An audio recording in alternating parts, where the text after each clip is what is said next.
All right, Halloween Havoc 1989. We are in Philadelphia this time. 7,300 people in attendance. Ric Flair said 10,000 during the show. I remember that. Now looking at it, it's like, dude, you were 2,700 off. The tagline is He was really settling hoping. the score. I'm looking at the DVD cover. It featured Animal and Hawk. I mean, I guess they were big back then, but I mean, there's probably other people that could have been better for it, but good for them. Yeah, maybe that main event, the people in that.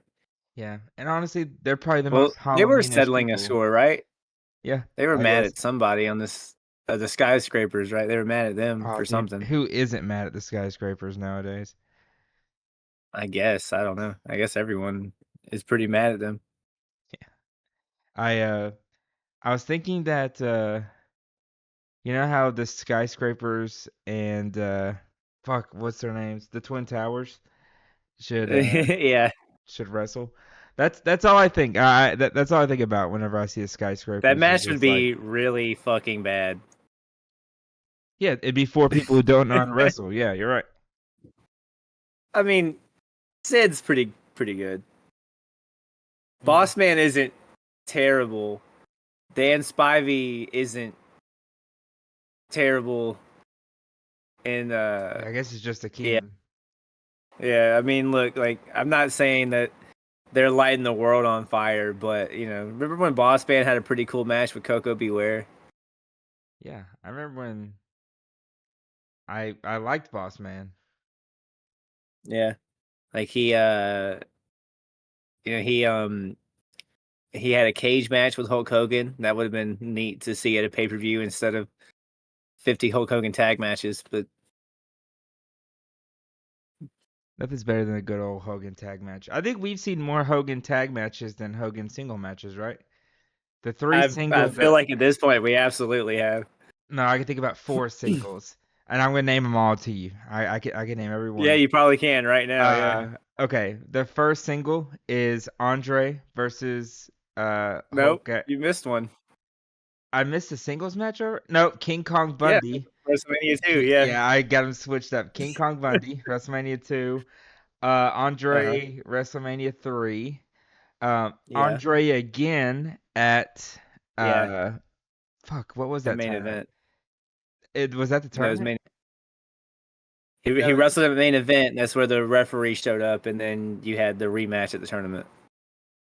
right, the screw job. Okay, no, I would have forgot one then. Yeah. So yeah, the Yeah, tournament. And then I'm thinking the Macho Man because he went on that. The I ones think that we so. saw after was that, yeah. And Yeah, because it was all Hogan and Savage tag matches until they wrestle each other. yeah, that's it. And then it's just he's either in a Rumble or a Survivor Series match or a tag match. So can't get away We've from managed me. to turn a WCW show into a conversation about Hulk Hogan. How the fuck do we do that? We were shitting on Akeem, I guess. I don't know. Yeah. That's crazy.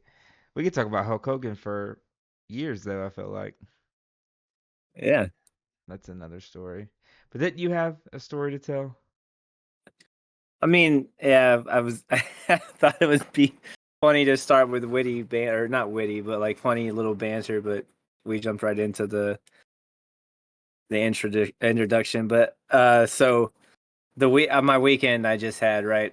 It was pretty long. It was pretty grueling. Some might say I had to Iron Man that shit. So you saw I entered number one and won a Rumble. That's pretty cool. That was pretty fun. But It this was is more awesome. about the following day, right? What were you about to say? No, I mean that's fucking awesome. That should be Hey, talked thanks, about dude. more. I'm so glad you brought it up. I was thinking about ways to talk about it today. But no, I mean you Yeah, enter because there's number not a one. shitty 2 ring battle royal in this one. Yeah. There's really no way for me to work it in. I mean, yeah, But exactly. the following day, I had to go to Birmingham for Fiesta, which is like a Hispanic Heritage Month or thing that happens in Birmingham, and I was on the wrestling show. So it's like in front of City Hall. It was pretty cool. But literally the day after I do this rumble where I'm in the ring for 50 minutes to an hour somewhere around there. I'm in two shows of this lucha show series. So there's like three shows. There's one at like 2 o'clock, 4 o'clock, and 6 o'clock. And I'm on the 4 o'clock and the 6 o'clock one. And I have to navigate by myself Birmingham traffic. And I used to work in Atlanta traffic, but it's been years since I've had to do that. My social anxiety is off the chart now, and I had to have this like personal growth moment where I find some place to park in Birmingham traffic and then walk all the way through Birmingham on my own. It was really strange, but I managed to get through it and somehow surviving all of this. Uh, I'm in a match that lasts like 5 minutes, and then at the next show, the very last one, I'm in a gauntlet and have to wrestle like five people in a row. So I'm in the ring another like 15, 20 minutes.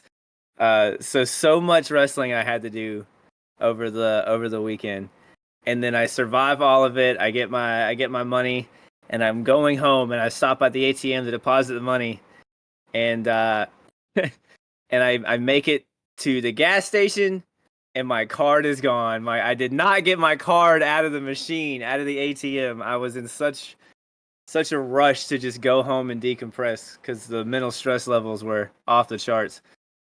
And I know I got this because I know this what happened to me because I got this email and it's from my bank. It's like, hey asshole, forget something. Well, you can't get it back. They literally sent me an email to tell me you left your card in the machine and you're not getting it back. Get fucked. So now you And have all I can to. think of is, yeah. So I just order a replacement. It's fine. At least my card wasn't stolen or I like dropped it somewhere and someone picked it up. The bank took it and destroyed it. Thanks, bank. But it's fine. I have all that worked out.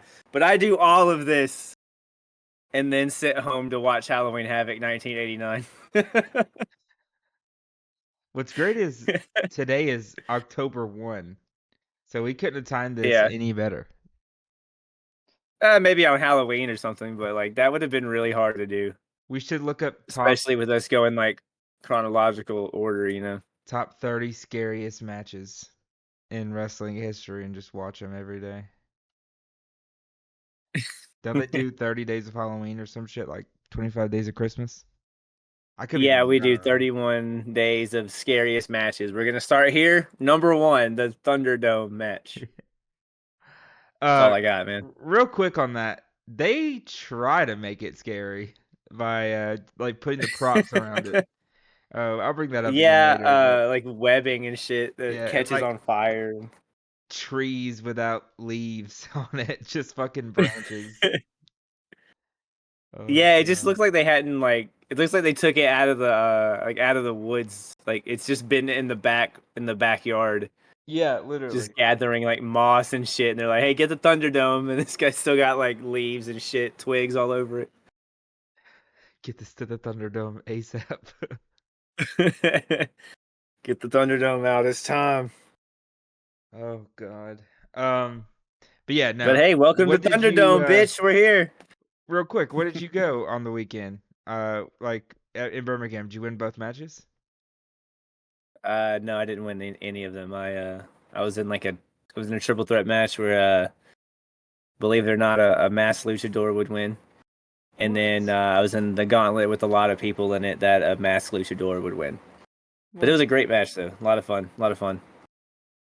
Would have never Pretty thought. cool experience, honestly. I we went last year, but this year I went like on my own, without my usual like Your you crew and know stuff. crew of friends. Yeah, and I went on my own this time, and I had to deal with Steak. Birmingham traffic. Terrible. At least it's not. You should have went with Rhino. Should have called him up. Oh man, I guess I should have. Yeah. Rhino, if you're If listening, not, maybe holler at Adam Mike at Pierce. Yeah. Cam. Yeah, dude, answer my text. I haven't been texting Rhino, by the way. Just let me point that out.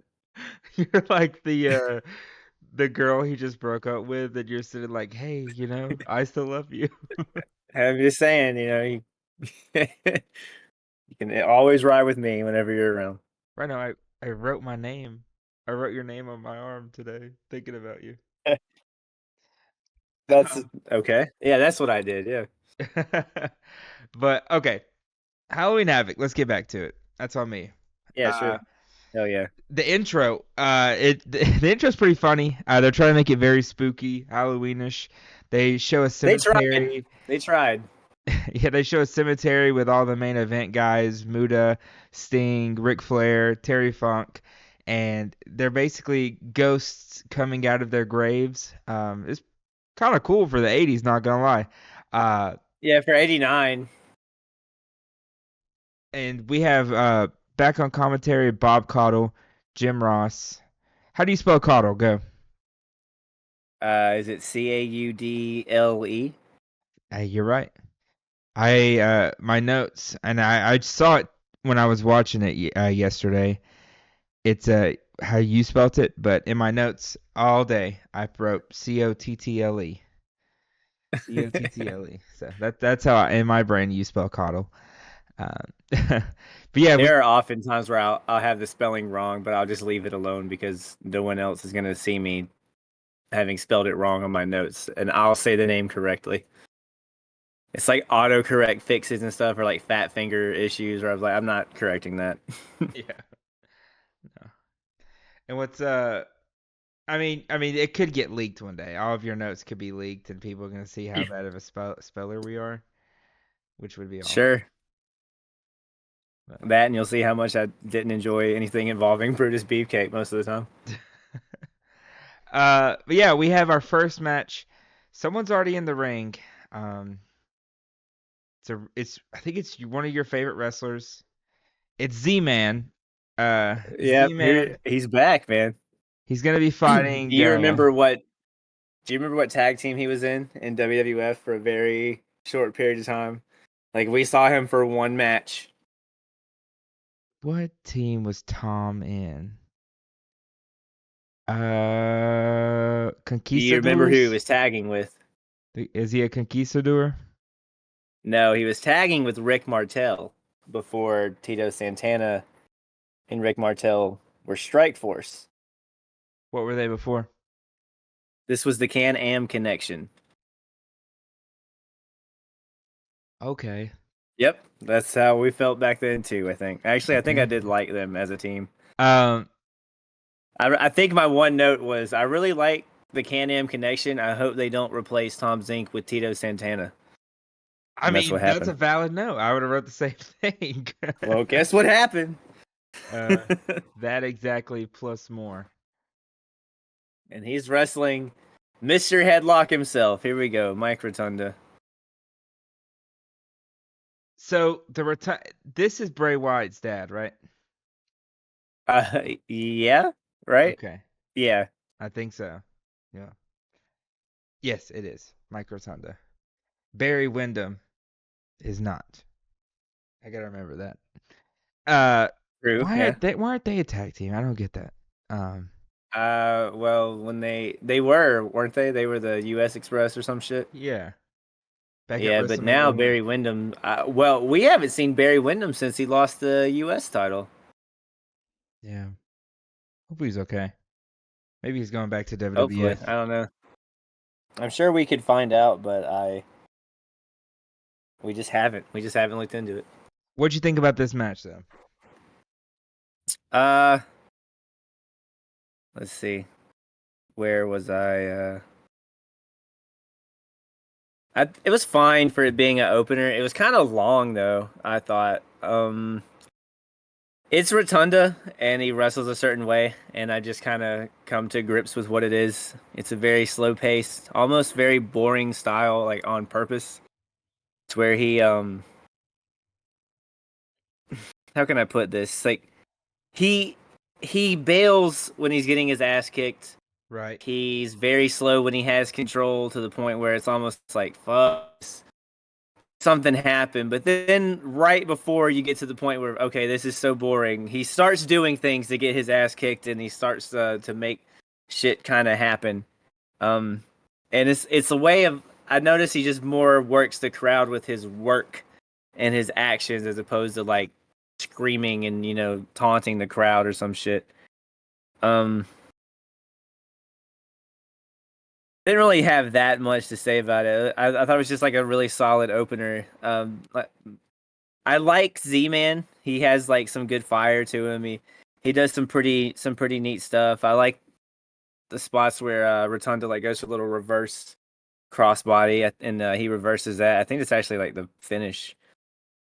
But it teetered on boring a few times. But like I said, like anytime it would start to get that way, Rotunda would just take it up a notch to not let it go completely to like, okay, I'm done watching this. It was, can something happen? All right, something's happening finally. Cool. Because as soon as he's starting to lose them, he'll switch the gear and bring the crowd back into it. It's just so strange, and it was weird to watch for almost 13 and a half minutes. So like not a bad match. Like thank God it was the opener. If it was anywhere else, this would have died a death. I think. The match is a 4 out of 10. Fun, funny commentary spot here where like Rotunda keeps going outside. Jim Ross says he's playing mind games out here with the youngster, and then Caudle immediately responds by saying, "Yeah, I think he's playing mind games too." It's like, the words mean anything to you fucking people? Do you like even consider the shit that comes out of your mouth? So my notes on the match: Z-Man, weird name. Rotunda played at Syracuse. He did wrestling and football while he was there, if you're wondering. Uh-huh. Yeah, Um, he did. He definitely did. Also, there's a lot of Tom being, or Z-Man being like, oh, he's the young guy. He's the young guy. They are the exact same age. Also, Z-Man and I were born on the same day, November 30th. So Tom Zink and I are. He was born 58. I was born 2000. So we're 42 years apart. Nice. Yeah. Uh, Oh, I have in my notes. There's this funny part where they go for like that little double arm drag thing where you hit each other and they both go spinning and hit at the same time and all that. yeah. But they do a very weird version of that and accidentally like arm drag hook each other, and then they spin around and they both land just flat on their faces. That looked like it was fucking a little uncomfortable at the very least, because I know they didn't mean to do that shit. Okay, sorry. Go ahead. No, you're good. Uh, yeah, a pretty boring match. That's how I felt most of the time. A lot of Mike outside the ring, like you were talking about. Even after Mike went out 2 times to like complain about it, Z-Man, he had his spot where he was outside. A lot of tie-ups. This was a hold, wear and tear your opponent on the ground type of match for Rotunda. Um, Rotunda put him in a head scissor for at least 4 of the 13 minutes. Where he was using the rope as leverage. And then there's the spot with the ref where he's like asking the crowd, was he using the rope? Was he using the rope? And then finally, when the ref turns back around, he's like starts counting him for the rope. We get ref you suck chants. And then we get in a 30-minute abdominal stretch from Rotunda. And then a 30-minute reverse chin lock. And if you had anything else, I'll go ahead and say the finish. That's it. I'm good. Yep, Rotunda high crossbody reverse. Z-Man rolls up and wins. We seen that. It was Ricky Steamboat. Who did Ricky Steamboat do that to? Was it Ric Flair to win the title? Oh my god. Well, Ric Flair did it like he didn't spring out of the corner like that. I think he climbed the ropes and did it off the top rope, but he didn't like jump from the corner like Rotunda did. So yeah, main event that WCW used was also an opener. About 4 pay-per-views later. Well, you've seen this time period, man. They don't give a fuck to just outright use the same finish or even finishing moves Yeah. that other people have used on the same show, on the same roster, any of that shit. Like, they don't give a fuck. I see 50 leg drops a show in WWF, despite the fact that the number one guy in the company uses that as his finisher. Yeah, and I know, like, We consistently see the back suplex. Oh, whose shoulders were down? Oh, well. let's count them both and then just guess. Yeah. Yeah, fuck them. And then we'll just give whoever we want the belt. I don't give a fuck. That is the most annoying thing to me. It is so annoying. That and the countouts. The countouts That are and bad they too. fall outside and countouts. Yeah. Yeah, Oh, after the there's a match. there's a Oh, trope that's gonna get beaten to fucking death in this show that I'm about to shit on for 4 matches, I think. okay. Uh, next we have a Bruno Sammartino interview. This is Bruno's first sighting here, right? I Pretty believe sure. so. They build this up. They build this dude up like he's a legend, and I'm like, yeah, he is a legend, but it's for the other company. But Yeah. okay, all right. I mean, having him here is a big deal. I mean, they should be bringing attention to the fact that like Bruno being here is a big deal. Even if he didn't do anything for this company, if he did it for the other one, it's still a Still Bruno massive deal that Santino. he's Yeah. here. Yeah, like this was the fucking guy for 7, 8 years. This guy was world champion for so long.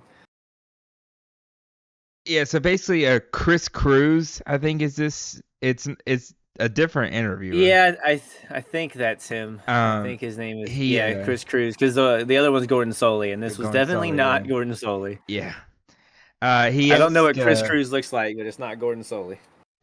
he asked Bruno if he's ever done anything as difficult as refereeing a Thunderdome cage match. And Bruno was How the like, fuck would he know that? yeah, he's like, not quite. uh he's like, this match is unique and dangerous, and he's gonna make sure that Ole and Gary Hart don't interfere in the match. Um, and he's like, I will make sure there's a victor. I will declare a victor out there. And yeah, I mean, it would be cool if Bruno was a little bit younger. Um, but I don't know. It's whatever. You have Bruno Sammartino as your guest referee. Have at it. Yeah, why not? Because I mean, it's not like he had to do anything. It's not like a ref would have had to do anything that they needed San Martino. But you have him. You got to put him somewhere. Why not in the big match? Make the big match bigger. Should have David Sammartino out there.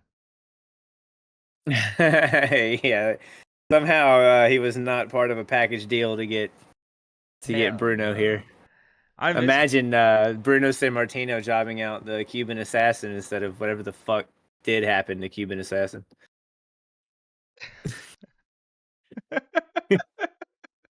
Where's Junkyard Dog? God I damn know, it. dude. I know, man. Where is Junkyard Dog? Butch Reed came back to the company to finish his feud with Junkyard Dog, and we haven't even seen either one of them. And we still haven't seen Butch Reed. I don't know what happened to Butch Reed. He's Me definitely either. not here Yeah. on this show. I don't know who Butch Reed is. Uh, Real quick, I looked up why San Martino left WWF. Do you want to know? Oh, yeah. I mean, you can go ahead and talk about it. It's Well, that's the story there, dude. This was in 1988 when he left the company, or he was Hmm. fired. He was arrested for punching a fan who spat on him in New York. Okay. Yeah. Why did I think there was more controversy than that? I don't know. Oh, there is. My bad. I didn't click the Okay. drop down. Bruno then Okay. later Okay. speculated that the fan was a plant hired by Vince McMahon to provoke San Martino in order to give WWF an excuse to terminate his contract. Hmm. Nepotism? Most likely. I remember he used to like I listened to his Art of Wrestling, and he used to be very like demanding on his schedule and all that. Or he's like, I'll do these days and these days, but like I ain't doing this or any of these dates. Fuck you. Those days are mine. And he was always very stern about that. He wanted time with his family. Go figure. Good guy, I guess. I don't know. Seems like a good dad, I guess. I don't know. He got his kid on fucking WrestleMania. That's pretty cool. My dad never did that for me. So Yeah, mine neither. what the fuck, God, Dad? what the hell? Why couldn't you been a famous wrestler who holds the record for the longest reigning I title know. ever? I had to go do all this work on my own, dude. What an asshole. Our next match though, we have a 6-man tag. We have Dr. Death, Steve Williams, and the Midnight Express with their managers, or with their manager, my bad, Jim Cornette, versus the Samoan SWAT team, Fatu and Samu. And guess what? There's another Samoan, Samoan Savage, And he has a manager. Oliver Humperdinck. Your Humperdinck is back. How awesome! The Samoa's entrance here was fucking good. That was awesome. Did you do the research to learn who the Samoan Savage is? Yeah, it's Jacob Fatu's dad. Uh, Yeah, it was and the other Islander. Umaga's brother. So Okay. There's uh, I get lost in the brother cousin connection. I know Umaga and Rikishi are brothers, and Rikishi were the was Rikishi still is the the Usos' father. Usos' father. Yeah, and then there's all the is Solo is also their brother? Is he also Yep, Rikishi's kid? he's also a Okay, kid. all right, cool. He just wasn't a twin. Awesome. Okay, or that would be a triplet. I don't know, man. Either way, the other Islander is back here to be the Samoan Savage, and I feel like he's better with Fatu than Samu is. Samu seems to just kind of be there and likes to get licked and fucking grabbed by Oh, Fatu. But I mean, to each their own. Not judging shit. I'm not here to kink shame, and I don't know what Samoan culture's like. I'm not gonna judge. I'm just here to judge their wrestling. And fuck, was it pretty bad? Okay, let's keep going. Let's keep going. uh, yeah. I'll start out this one. I didn't really care for the All match. right. I think Oh, brother, I hated this. Oh, Oliver sorry. Humperdinck is very creepy. No Polly Dangerously was kind of upsetting. I would assume he would have been the Samoan SWAT team's manager, but I guess not. He he is, but Humperdinck is uh the Samoan Savage's manager. So he was just Yeah, I with know, but it's like, all of them, why I is he guess. not there though? You know? I mean, I don't. Was Paulie even here at all? No, he was not. Also, Oliver Yeah. Humperdinck's nickname is the Big Kahuna. Uh, Okay. I think that's what he'll be next because after this, Samu is gone, and then we have the new Wild Samoans, and it's Fatu and Samoan Savage. where's Samu going? I don't know. And after this match, I could give a fuck. So sad. Uh, yeah, I mean, I just thought it was Because very lackadaisical. I thought the Samoans themselves were a better tag team in this match than the Midnight Express. I thought yes. realistically, Bobby Eaton was just getting beat up for 12 minutes. And we were just waiting for Dr. Death to get his moment in the match. Um, Steve Williams, Hmm. I'm gonna be honest, I actually like Steve Williams a lot. I don't know why he keeps tagging. He keeps doing these tag matches. But I mean, to each is their own, I guess. It's like they want him to look good, but they're afraid to actually give him something real. He teamed with Like, why is he not wrestling Lex Luger on this show? who did he team with? Like, he teamed with the Road Warriors, right? Yeah, he teamed with the Road Warriors, and then also on their team was the Midnight Express. Yeah, Yep. remember they were bird. He was bird hunting, Mm-hmm. Oh, Freebirds. Yep. so he was flying with the birds Yeah. or whatever. But I didn't really have too much on it. I was just kind of bored. I It was got 20 minutes. plenty to say. I'm about to tear this thing the fuck apart. Jim Um, Cornette actually was my highlight of the match. Was my last note before the finish. yeah, that's fair because yeah, that's fair. So, to me, Doctor Death has just become almost just this company's version of Jim Duggan. Okay, Like he I can looks see that. pretty similar. He does the little like face where you know what I'm talking about, the little thumbs up, stupid guy like hey like that face and shit. Yeah. He's just wacky and he's big and just comes in and punches a lot. But whatever. If it's working for him, he's trying something. He's trying to be a baby face because he was just like stone faced heel in the Varsity Club before. He's trying to have personality. So this is just the way it's going. Maybe it gets better. The Samoans entrance was fucking awesome, and that's probably the last nice thing I have to say about the match. I hate, I hate the shit at the beginning where there's a referee single-handedly stopping 6 men who apparently want to fight so goddamn bad they can't take it. Why the fuck are these uncontrolled Samoans held back by a referee? You know what I'm saying? How uncontrollable are these Samoans that they're not just mauling them right then if they want to fight so bad? You see what I'm getting at? Maybe they're a stickler This is for like justice. this is killing their image. Like this is killing their gimmick. To look at them be a savage. His name is the Samoan Savage, and he's standing there like, should I get him or am I mad? What do I do? The bell hasn't rung yet. I can't fight. That looks so bad, and it just kills the gimmick. Um, and what else I hate in this match is I don't have enough fingers on my fucking hands, toes, my friends' hands and toes. The amount of times they just stop wrestling and stare across the ring at each other. This happens so many times, not only in this match, but every fucking tag match in this show. This happens all fucking night, and it is driving me insane. There's the part where Oliver Humperdinck is trying to calm his team down. Why? Why? Kill them! Kill them! Because when they don't, Dr. Death is just kicking all of their asses on his own. It's so fucking lame. Like, no one is selling for the Samoans when the Samoans are doing anything to them. These are like 3 baby faces, and their jobs are to do that. Dr. Death sold nothing. Stan Lane sold barely. Bobby Eaton sold in the heat when he was like, when it's when it's obligatory to, when you Yeah, fucking when you have to. have to, yeah. They they did nothing to make the Samoans look good in this match at all.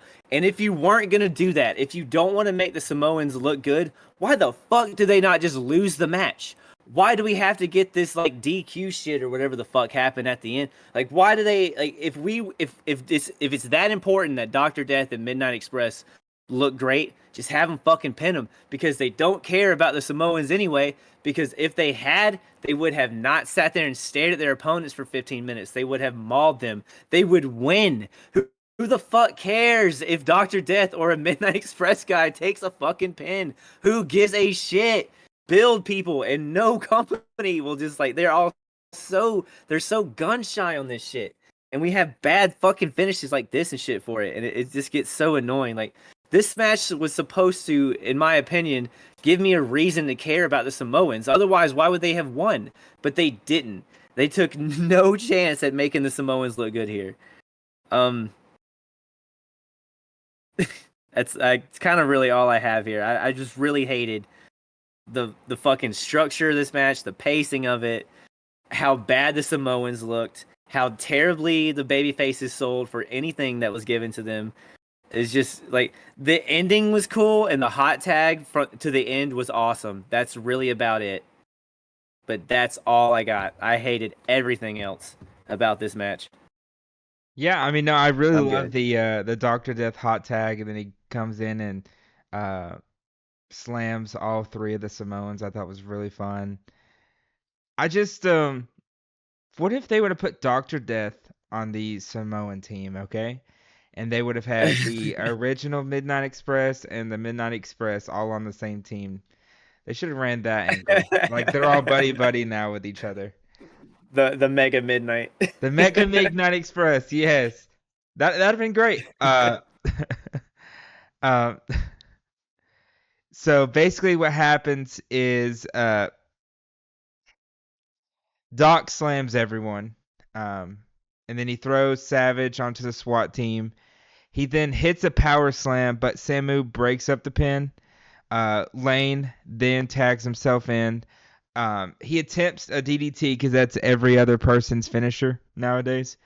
Um, and the Samoan Savage, he does a weird move. He like gets out of it, and then all 6 men end up in a brawl. Cornette even hits Humperdinck like off the side, and then one of the Savage sends Lanes crashing into Jim and pins him for the 3 count. So it was basically, by accident.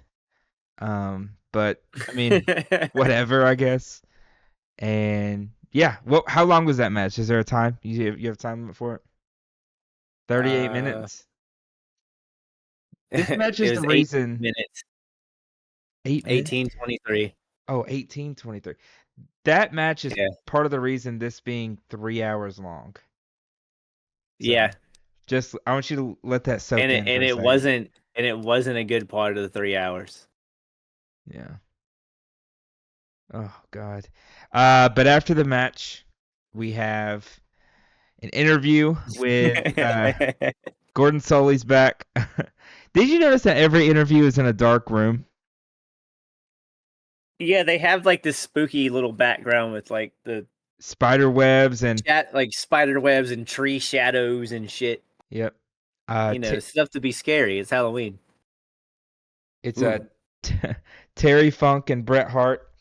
Bret Hart. What the fuck? Gary Hart. Sorry. Yeah, sorry Yeah. everyone. You Uh, wish. You wish. Gary Hart Oh, goes. I'm here with my client Terry Funk. Oh, You're here to save the oh, world title from Ric Flair. damn it. Terry Funk. He goes. Winston Churchill never.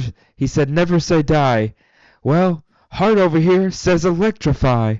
And I was like, what the fuck? And That's what I've come to expect from Terry Funk, I guess. yeah, but I know you didn't know anything about the main event either, but I was thinking that the whole cage was gonna be electrified. So if you touch the They cage, definitely gave you reason to think that, didn't they? They definitely implied that it would be a little more electric than it was. yeah. Well, are you ready to for the new dancing fad of the '90s when Funk starts the 10,000-watt boogie? Oh, I did not. Because I um, sure as fuck am. I'm so ready for it. yeah, and he's This was in my notes where I was like, I guess Thunderdome means that it involves electricity. Okay. and then Terry Funk's like they're gonna turn Sting and Flair into fried chicken when they push him up against the electric cage. Yeah, that's how it works. You put eh, them in electricity and it fries them Gary and Hart, I don't kills even know them. why he's there. He's just like trying to look cool in his oversized suit, but Well, he's the heel's Terminator. He has a towel. such a bad word for it. It really was a strange choice to call Yeah. them the designated Terminators. Um, this next match, you want to just skip it? I love that I'm about to fucking review a Tommy Rich match. Yeah. I love this. Our next match, I have 6 notes for it. It's the least I have all night. We have the Cuban ass Asian versus I'm so glad you did it. Yes. Tommy Because Rich, all my aka notes say the same. Wildfire. Yeah, I Yeah. in my notes as I was writing it yesterday, all I wrote was ass Asian the whole time. He's not assassin. Nope. If I don't care if WCW has this whole gimmick where everybody's now an assassin, they'll be blah blah blah ass Asian to me. I don't care. You know who else didn't really care about this match?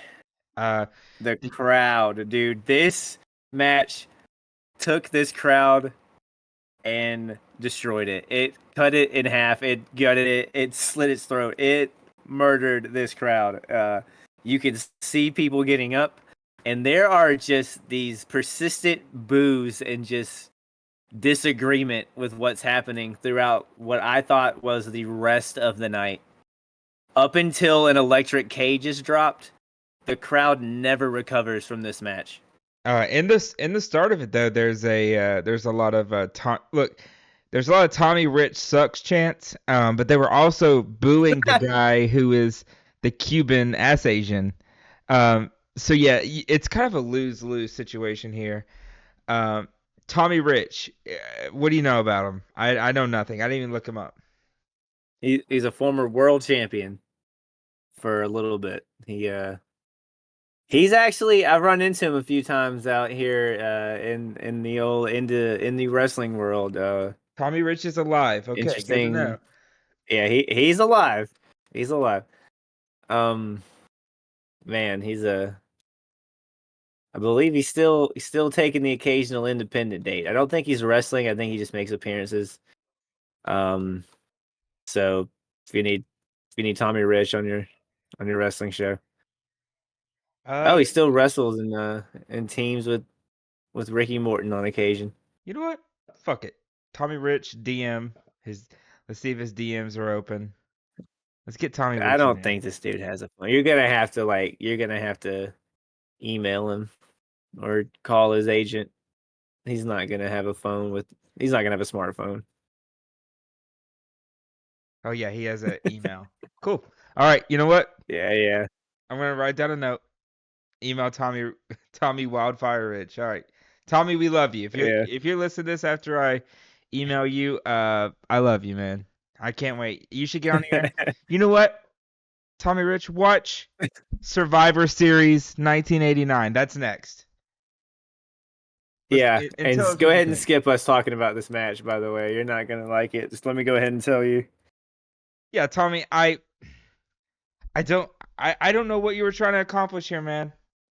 Um He's just trying to have a match, man. He's just trying to, as JR puts it, emerge from obscurity. Holy shit. He said this about this dude on TV. He said, Rich has emerged from obscurity in 1989. Holy fuck.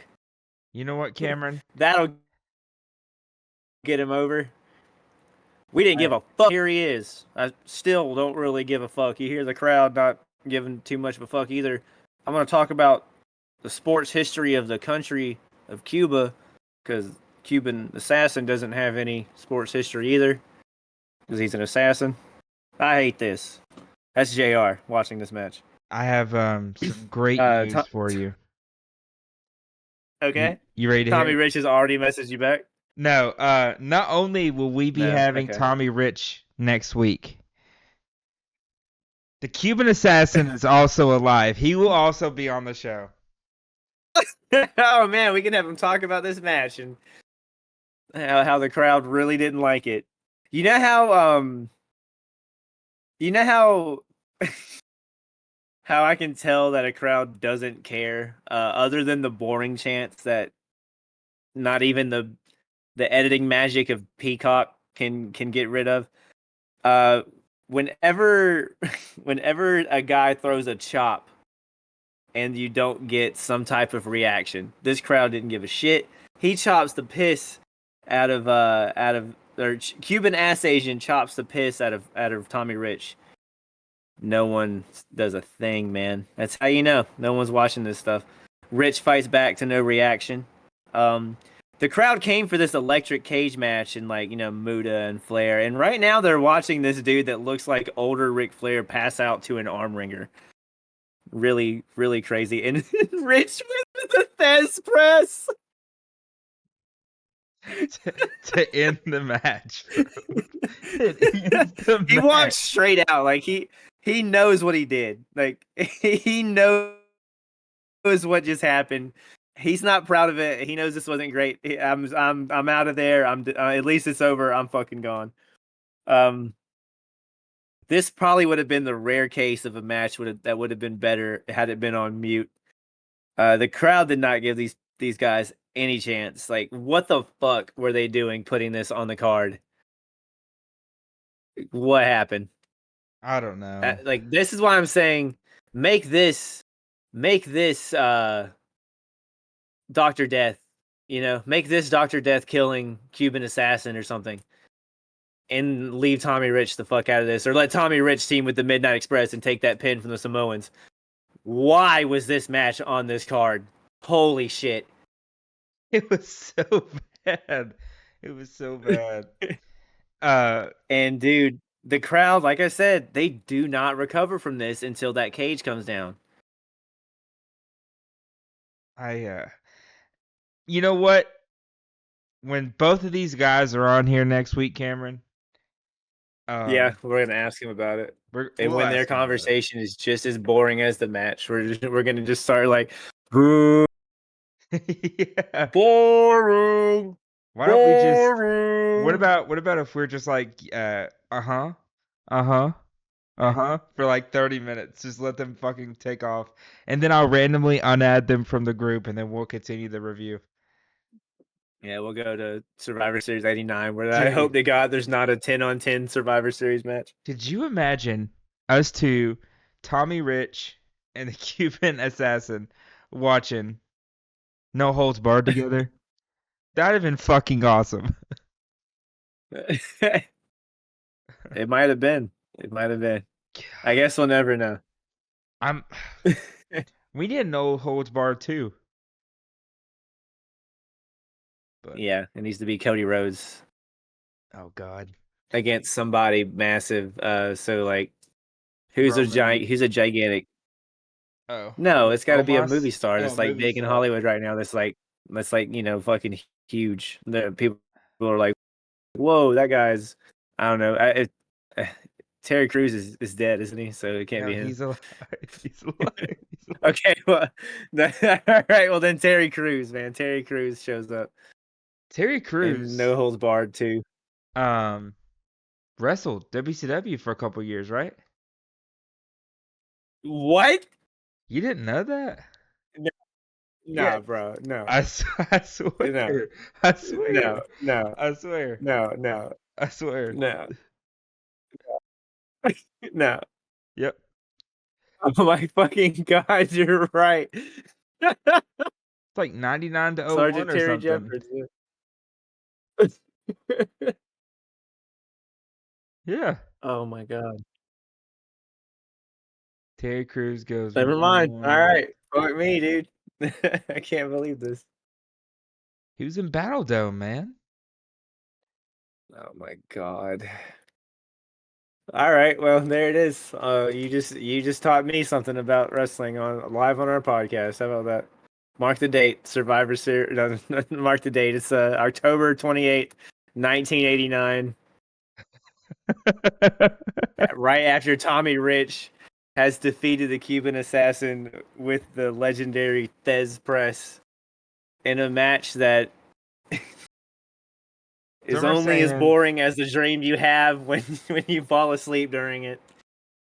it was the match of the year. I was reading some articles about it. Yeah, it's like I said, like I was just saying, because they fell asleep and they dreamed of a fucking awesome match. And they're like, dude, Tommy Rich and Cuban Assassin was awesome. Yeah, they're like Ric Flair Steamboat 3. Yeah, crazy. It's really strange how that happened all during Tommy Rich, Cuban Assassin in 8.5 minutes. Oh god. Dude, I can't wait for us to get to 99 and get Terry Crews.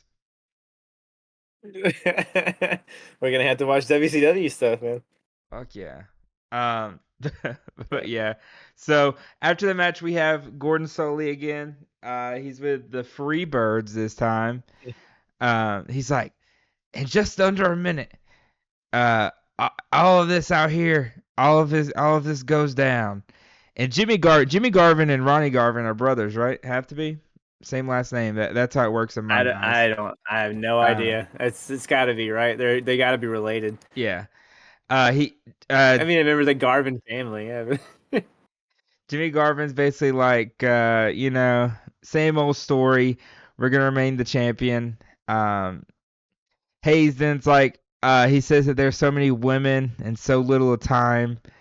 He's like, fuck the dynamic dudes. They're a great young team, but they're gonna find out why they call us fabulous and why we call them Bad Street. Um, So yeah, he's like, oh, he also adds right here. I put he also says they're gonna figure out what their mommy and daddy warned them about. So, but It wasn't quite the streaming promo from last week or last WCW show, but I'll take it. I enjoyed it. I like the Freebirds, man. me I've come too. around on Is them. it bad? I have a I love really hate like the style. Cool. I Freebirds, like man. the Freebirds, man. Um, Yeah, they got this like white Michael Jackson ripoff thing going for them. That just how do you not hate it when you like look at Michael Hayes and tell me that is a person that you're like, oh man, I want to hang out with that guy. You're probably like, that guy is probably a complete asshole, but for some reason everyone thinks he's cool. all right, i.e. my Does next that make notes. sense? Yep. Jake Roberts would be a fucking star on this team. You put Jake Roberts on this team, and he fits in perfectly. Their gimmicks, the You put DDT. Jake Roberts in this roster, he's in shape. Oh, that's a low blow for Jakey Fu. Oh, that's a No, low I'm blow. just saying, like he's not as big as the muscle heads on WWE, but like if you put him over Yeah. here, you won't notice. Oh Like yeah, I guess no he one on this blends roster, in minus like Lex Luger. in the Yeah, like you have the Lex skyscrapers. Luger and the Yeah. Road Warriors. Like that's about it. Sting's kind of getting in good shape, but like he's not like Sting never really gets to where he's over the top. Like you'll never look at Sting and be like, that guy probably uses steroids. It'll be like that guy Definitely works using out. steroids. But Lex Luger, you got to be like, whoa, whoa, Hey, on the buddy. phone here, pump the brake. Yeah, hey, piss in this cup for me if you don't mind. But yeah, so it's the It's Freebirds the who '80s; are, they might not. yeah, they might not care then. It's the Freebirds who are the current champions. Jimmy Garvin, Michael Hayes, versus the Dynamic Dudes, Johnny Ace, Shane Douglas, with Jim Cornette. He's our manager, so Yeah. Why? I mean, it's fine, I guess, but yeah, you can tell the crowd's still upset from what they just watched. The dynamic dudes, huge boost, tons of boost for the dynamic dudes. Crowd wasn't having it. They don't want to care about. They don't care about the skateboard shit today. yeah, and it's like they're supposed to be the faces, right? Yeah, they're supposed to be, but fuck them. Tommy Rich was too, and look what he did to us. Never forget what they did to you. So now every baby face on this roster will now have to suffer for what Tommy Rich just did to the crowd. All right, here's here's what I got on the match. All right, I'm gonna spitfire some great Okay. knowledge to you. All right, dynamic Yeah. dudes. Instead of their classic white over jackets they've been wearing, they come out with some tie dye. Huge upgrade for them. Huge upgrade. I Um, agree. I agree. like I said, Jim Cornette's now the manager. The Freebirds intro is awesome. Oh, dude. It It's was great. fucking It's awesome. great. And did you know that Michael Hayes sings that song for their intro? Yeah, absolutely. Um, yeah, Freebirds. I mean, they were the Bad street. when you were the bad people, when you were the heels in this You're match, not supposed to be cool, bro. and you were getting chanted, "Do the DDT" to the babyface team, you were doing something wrong here. They The want crowd you has turned to heel. hate the Freebirds. It is No, not working at all. the company might want you to, but it's not happening in where we at here in Philadelphia. It's not happening. I will say this right now. It will be 1990, 1991, 92, however long. You will never see me hate the Freebirds after what I saw. Oh no, man. Dude, I love the Freebirds. I don't like this match so much, but I'm a huge fan of Michael Hayes. He kind of won me over in his solo act back when he like somehow fell backwards into winning the U.S. belt from Lex Luger, and then Oh nothing yeah. came of that. Yep. He just loses again to Lex Luger. Lex Luger. One of my favorite things about this match is like JR gets to one person and he wants to do like your sports history and he just well I'm sure he's proud of his marketing degree. Didn't have a sport history, so JR is not a fan of him. There's a there's a moment in this match where the fans are chanting Freebirds and Hmm. Jim Cottle's like, "Oh, I guess Michael Hayes must have a lot of brothers here in the crowd because he grew up in the hard Yeah, streets." and that would be the only reason anybody would like the Freebirds. Besides the You fact can that they're hear that just there's way like women cooler. and children trying to cheer for the dynamic dudes, but it's being drowned out by just the heavy bass of all the men just. DDT, DDT. It's, and that's why Jake the Snake, if you put him on this team, they're the best trio in sports to date. So Oh yeah, dude, they could all three do the DDT. Well, I don't know what. I guess Garvin will just have to learn to do a DDT of his own because you don't want to be the odd man out. come on, guys. What was okay? So this match wasn't as guilty of it, but they did the standoff shit a few too many times. But this match was better in between. There was when it was doing that. I spent more time tracking the crowd, honestly. Like the crowd was having a better match than than than the last match and the last two matches, honestly. this match does have a lot of like regrouping of teams and a lot of headlocks and a lot of face-offs. Every tag match Uh, does. Every one of them except the Thunderdome match is like this, and I don't get it. and also, I have to admit it, every time we watch a tag team match now, I just wish it was a tornado tag. They shouldn't have done that to me Yes, less. Um, every I time hate Backlash. I see a tag match, I wish it wasn't on the card. I'm growing to fucking hate tag matches in the 80s. I'm glad the 80s are almost over. I can't wait to see how the 90s piss me off with tag matches. I just can't wait, for fatal four ways, triple threats. I just can't wait for We some more still like got a singles. minute, dude. We still got a minute before that kind of shit. And that is when you say that, that is so crazy. No one thought of, hey guys, what if we added an extra fucking person to this one-on-one match? Yeah. Oh, bro. No, you're thinking too outside the box. You get that One witchcraft out of more, here. yeah. You What do you fucking mean one heretic. Get the more? fuck out of here. Quit overcomplicating shit. Shut up, What are Dusty you trying to Rhodes, with your blaze great trails over here? ideas. You're just gonna burn yourself. Stop trying to fucking blaze new trails for people. Get the fuck out of here. Three Yeah, that's the people. kind of shit you'd hear. Yeah. What if we took a cage and put four people in pods surrounding it? Like, oh, chill. Dude, no way. Or even like, oh, dude. Oh man, I can't wait for that main event match. We gotta get there. Uh, but yeah, I mean, those are my notes on What? it. Okay, I love this finish. There's a face buster, during it. I don't. There wasn't really a hot tag, was there? I don't really think so. I don't remember. I just remember that they're going for the Wipeout, which is a great fucking name for the dynamic dudes. Wait, what'd you say? What was their name? The finisher, their double team finisher is the Wipeout. The wipeout. Okay. You may tell you how it finishes. Yeah, All right, Michael Hayes. that's what their finisher's called. Oh, But Michael go for it. Hayes. He goes for the DDT. Johnny grabs the ropes, so Hayes tags out. And then Johnny also makes a tag as well. Both men then double team the Freebirds, but Hayes pulls Johnny out of the ring, and Garvin reverses a back suplex to win.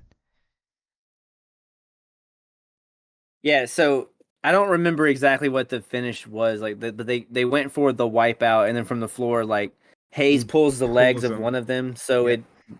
it throws the balance of the other dude off, and Garvin ends up landing on top of him to get the pin. I don't remember what the Wipeout was. I just because I was just like, oh my god, that name is so good, and then it led to the finish, and I thought the finish was great. The I just thought the pacing sucked. There's so many pointless standoffs, and they add nothing to the match but make everyone look bad. I think and it kills so much time, and this crowd is already not happy with anything being like less than stellar because you made them watch 8.5 minutes of Tommy Rich and almost 20 minutes of Samoans and Midnight Express having a staring contest. So doing more like slow pace shit. If the Freebirds hadn't been in this match, like if this had been the next tag team match instead of this one, the crowd might have wholeheartedly shit on this. Like they started to, but it was their love for the Freebirds that kept them in on this. which is crazy again. The heels.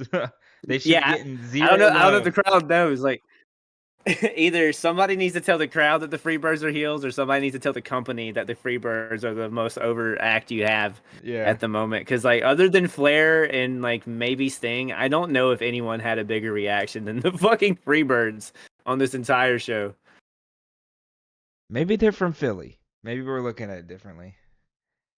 Some heels, they do get love. Like if CM Punk were a They're bad from guy. Bad Street, Atlanta, GA. What the fuck are you talking about? Yeah, but is that real, or is that what? What do you mean? Is it real? Wrestling's real. What do you mean? Is it not Oh real? yeah, my bad. You're Of right. course, they're My from bad. Bad Street, Atlanta, GA. That's on me. You're right. I totally understand. What Uh, do you mean? Is it real? yeah, you're right. You mean to tell me that the Cuban assassin doesn't actually go on assassination missions for the country of Cuba? He's from Cuba. I'm actually gonna tell you that he's actually the president of Cuba. So, um, Yeah, he's actually from oh, parts unknown. I was about to say, don't tell me like New Jersey. No, he's actually from Cuba. As a But matter of fact, that's all his Wikipedia says. Is it just says born Cuba? after the He's match, alive. we have a Steiner Brothers interview. Holy shit! Did we ever? Basically, what's going on here is Rick Oh, Steiner. oh! I'm glad you can tell me. Rick Steiner had a match with one of these Doom guys, Team Doom, Doom number 1, Doom number Yeah, 2, one of with them. their manager woman. None of them have a name, and so Nope, none of them. so Chris is asking like, "What's the strategy, guys? You've never seen any of them before. What do you know what to do? Like, you don't know who these guys are." And Scott Steiner's answer is, "Listen here, Chris. We have no strategy. We need no strategy. We are the strategy to go out there. No one's going to beat us. That's our strategy." Um, and So then this was Scott Steiner that said this. Rick Steiner didn't say that. Uh, Well, okay. Well, I don't know what Scott Steiner said because it came out as we are strategy. We are the strategy. We are this is a strategy. We weapon. and then That's Scott Steiner promos. My notes say Scott Steiner cut the worst promo of all time until Rick Steiner cut his promo right after. yeah, I couldn't tell you what Rick said. I hate that they're still making Rick do stuff like that, but I mean, whatever. Yeah, talk and look stupid and not do so like doing shit he's not good at. I understand, like, make him work on it, but holy fuck, this is just like, hey, let's show you why this dude wasn't world champion material. Imagine this dude having the belt and being in Thunderdome and he's got to cut promos like this. I think I can't get over that. I think Rick I'm Steiner always bringing that up. would be dope as fuck in the Thunderdome. Okay. Yeah, sure. Yeah, I don't know if I actually think I that'd gotta be. make a throw in the towel. Don't throw in the towel. Oh god. Uh, but yeah, so basically clusterfuck of a interview. But we go on to our next match, which does involve the Steiner brothers, who will be taking Yeah, on, it sure as I does. mentioned, the Team Doom. Their names Yeah, I don't Doom know anything 1 about these guys, and man. Doom 2, with their Yep. manager woman. With a woman. Hey, first of all, do you know who Woman is? Zero idea who woman is. This is this is this Sensational is Nancy Sherry? Benoit. No, this is Nancy Benoit. Pause here. Relation? Wait for you to. Well, Relation? this is the wife of Chris Benoit. Okay. Chris Benoit being most known now for the Murder. murder suicide of his wife and kid and himself. This is Nancy Benoit here. All right, cool. Well, now we're all depressed. Thanks. Sure. Anyway, she's managing Doom, right? Could you believe, Landon? There are 4 people in this match, and one of them, if I had to make you guess which one of these guys are gonna win a world championship first, who would you guess? Oh, I already know. Like, Other than Woman, I already know. because Like Woman's Ron obvious. Simmons is Ron Simmons. Okay, all right, all right. Oh, wait, hold on. Doom number 1 is Ron Simmons. I thought for sure Scott Steiner was the answer. No, I'm Oh, fucking around. Yeah, oh. yeah, Ron Simmons, but But actually, I mean, the only no, thing it's I Ron know, Simmons. I just wanted to play up that we don't know who Doom is. the only thing I really know Ron Simmons from is when he says "damn," and I'm like, say it Yeah, again. I bet. Yeah, he says damn a lot. Yeah. Yeah. That's his thing. That's the only word he knows, actually. It's why he has to wear a mask You because You want to If he's know not wearing a mask, all he says is "damn," and you can't do anything with that. Do you want to know a fun fact, real quick? Sure. Before Nancy Benoit was married to Chris Benoit, she was married Yeah, it's to Kevin Sullivan. Kevin Sullivan. Yeah, who's not on this show. The Varsity Yeah. Club has disbanded, and in my notes I went, now I'm excited because I know that Kevin Sullivan is no longer tethered and restrained by the Varsity Club. Now he can just be a free cult leader, and I hope shit gets weird. And we didn't even see him on the show. I guess him being in the Varsity Club was the only reason he was on TV. So now I miss the Varsity Club. My heart is broken. I wonder if Kevin Sullivan goes to He'd have loved this WWF. match. I don't think he does. There'll be a period of time where he's like the booker. Oh, wow. And you'll know because Chris Benoit loses a lot of matches. Oh, God. You want to know something? I'm surprised Tito Sure. Santana wasn't here. Yeah? There was a lot of miscarrying of justice on this show. Yeah. For sure. But yeah, Like a lot of it, honestly. this Doom Steiner match, what'd you think of it? There's a bunch of standoffs to the point where we've spent so much time talking about how big and badass these guys are, but they're not doing anything. We're just like, oh, dude, look at how tough Doom looks. I bet if they get their hands on the Steiner brothers, who are literally, in their face right now, they can just reach out and grab them. I bet when they do, it's gonna be bad for the Steiner brothers. He's gonna, oh, okay, well, whenever they stop circling and actually log, okay, all right, they're just standing outside, cool. While they have the balls to say into this microphone, he's here to fight, not to wrestle. They're not here to do fucking either. No one came here to wrestle. Everyone just stands in the ring, and I swear to God, I hear JR say the word podcast. Really? But he didn't. I swear to God, I heard him say the word podcast. But I think it was probably broadcast. But my 2024 brain was like podcast, JR's podcast. He did not just plug JR's barbecue, but I don't think he did. Are we not supposed to know who Doom are? Like, am I not supposed to look at the Doom and be like, well, that is Ron Simmons, who was on the last show, and that's Butch Reed, who's been on the roster for a year? Am I not supposed to know that? Are they not supposed to be Ron Simmons and Butch Reed? Are their government names literally Doom 1 and Doom 2? What's happening here? Yeah, I know it's kind of And hard to not know that that's Ron and Butch Reed, but and why are they masked? Because we're going through the trouble of repackaging them, but they're getting their asses kicked anyway.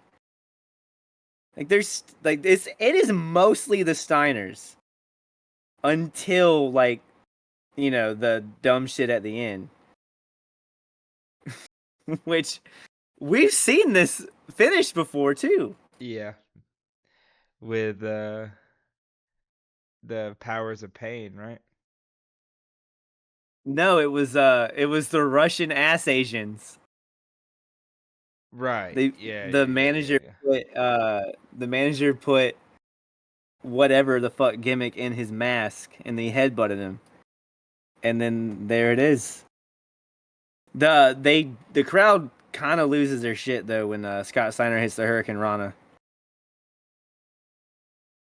Dude, But honestly, that's sorry. go ahead. I was letting you finish. No, go ahead. That's Uh, no, that was pretty much done. what's your opinion on the Steiners?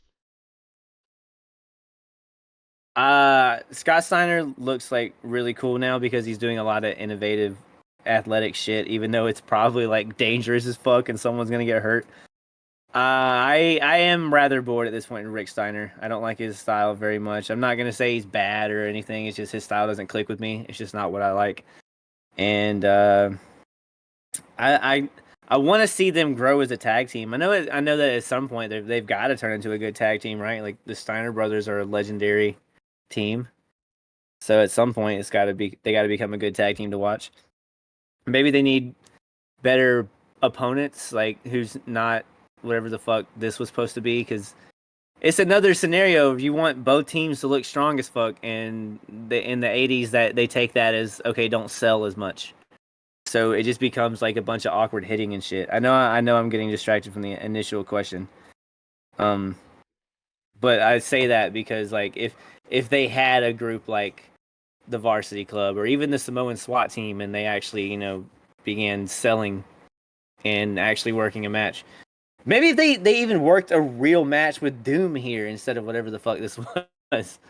Because they just beat the fuck out of Doom, and I don't feel like that really did anything for anyone. My thing is, I feel like they change a little bit about Rick Steiner every time. Um, Yeah, but they just keep making him dumber. yeah. Like now he can't stop being distracted with woman. Like okay, you know who else we saw this trait on? George Steele, and his entire thing was that he was dumb. He was an animal. He was literally the animal. But like Rick Steiner is a college graduate. Yeah, it's weird at the end of the day. I mean, they're just a weird tag team. The booking of Rick Steiner is fucking mind-boggling. I don't know what they're actually trying to do with this guy. um, my notes on this match. Jim Ross talked about how both teams actually played a lot of football. Both the Doom How guys, does he know? both the How does he Steiner know Bros. who He said who they the spent Doom guys are? a lot of time in the the Canadian Football League and college football. Uh, How does he know? He looked up college records of Doom 1 and Doom 2. uh, Honestly, the Steiners really fast throughout the whole match. They started it out, just beating them and throwing them out of the ring, which that's how every tag team match starts in the 80s. Um, I'm glad Butch Reed is here actually, especially because WWF was kind of like shelving him. He wasn't really in a lot of things, and it was just to get his ass kicked or to beat Coco Beware that one time. But Yeah, he hasn't done a lot here either, but like at least now this is something. I mean, at least they won the match, even though I don't feel like they properly established this new tag team. But you yeah, know, I uh, just I'm sick of the tornado. same tropes, If you did this as a especially tag tornado matches. tag, it's 10 times better. Oh yeah, instantly better. Yeah, Um, Ref didn't see the tag when is the only Scott was getting reason. choked out, and then wait, what were you saying? The only reason what? I was gonna say is the only reason we have this finish is that the only reason they have mask is so we can do this finish. Because Yeah, probably. the first of all the Doom mask looks stupid. They look so cool just standing next to each other, being big as fuck without their stupid ass mask. I don't know. We And should also, get I feel mask. like if this was the finish, I feel like this match was too long. Like you could have taken like 5 minutes off of this shit, maybe even a little more, Okay. and got Yeah. the same result.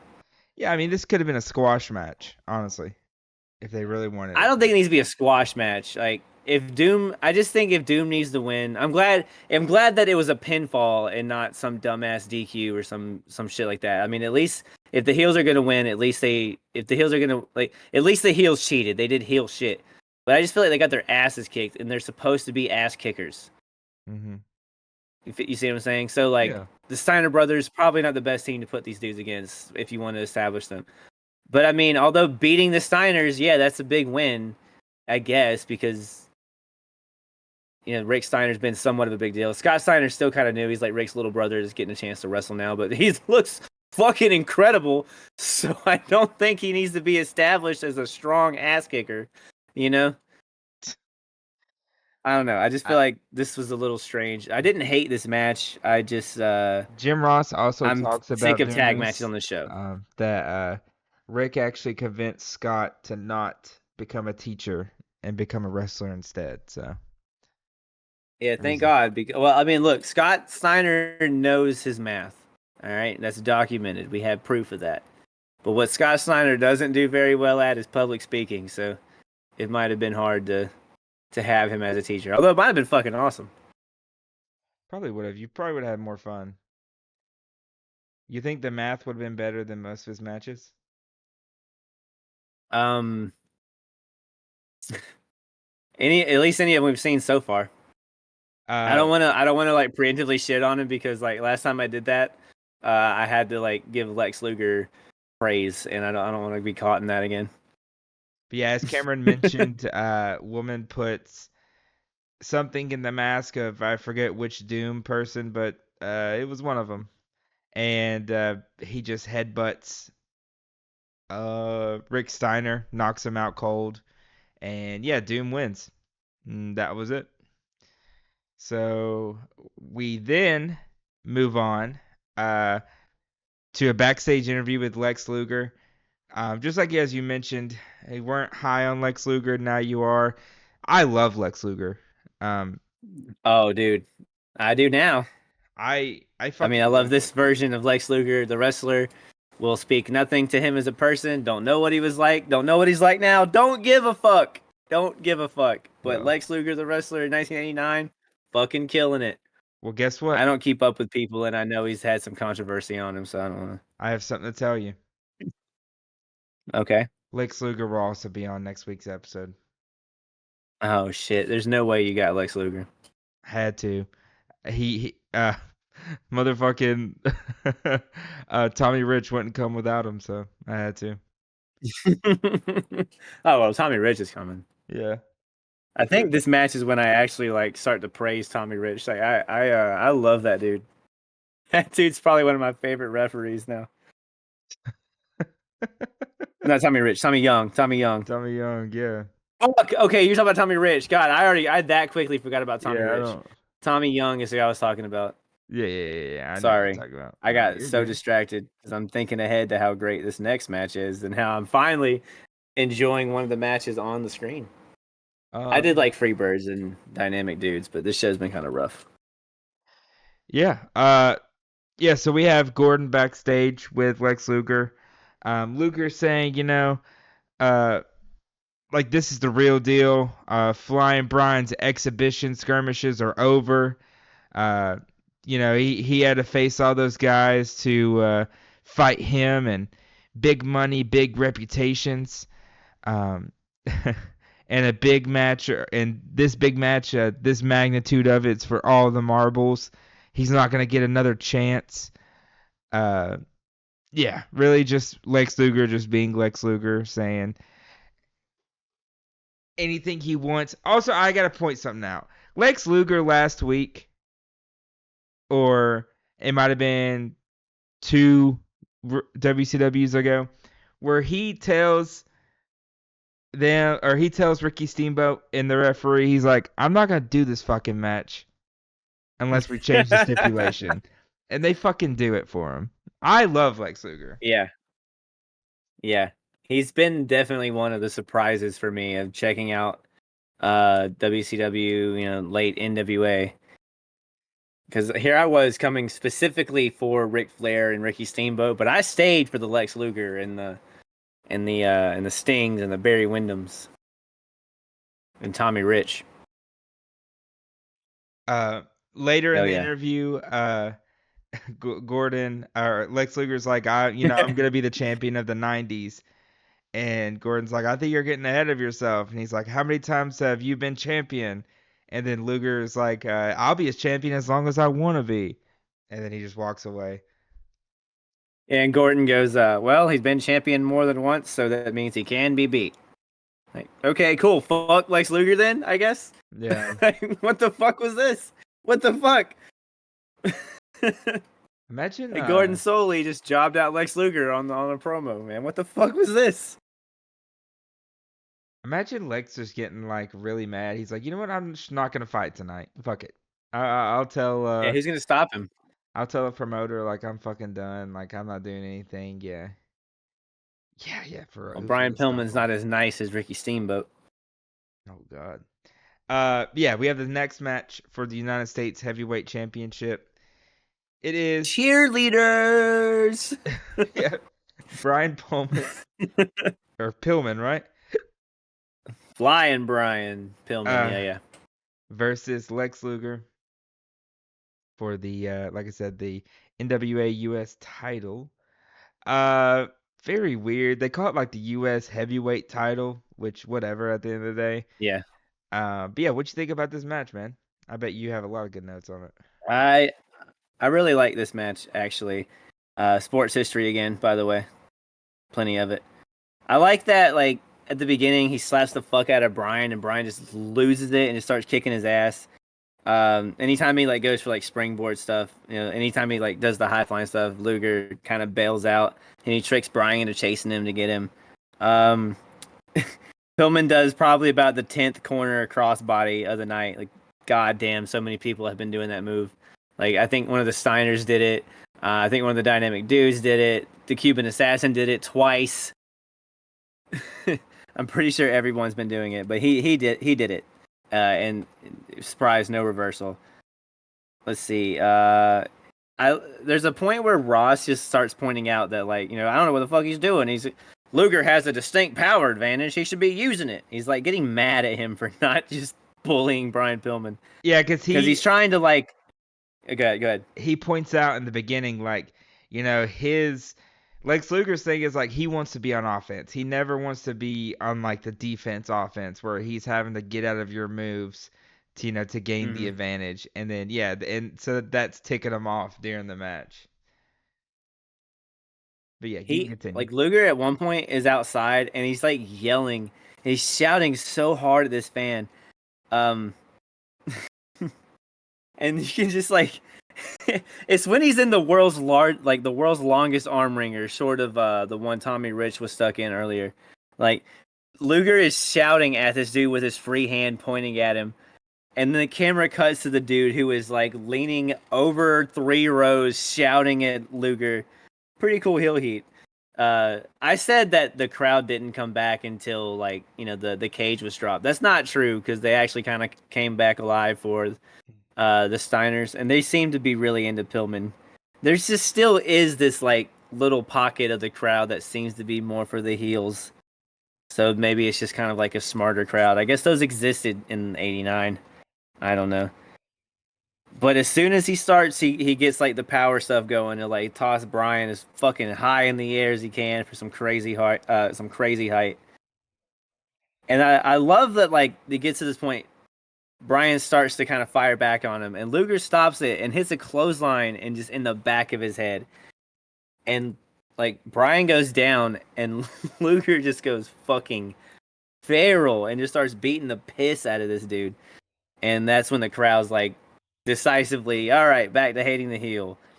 And Tommy Young sticks out to me right here because he's like right in Luger's face. He's like selling out every little bit of like everything that's happening. He's acting the way we should be reacting to everything that's happening. And it helps tell the story of the match a little better. And I like shit like that. Referees don't get enough like praise when they do good shit like that. Brian gets a nice little slingshot in for that sunset flip. Then he hits the knee to knock Luger over the top rope, and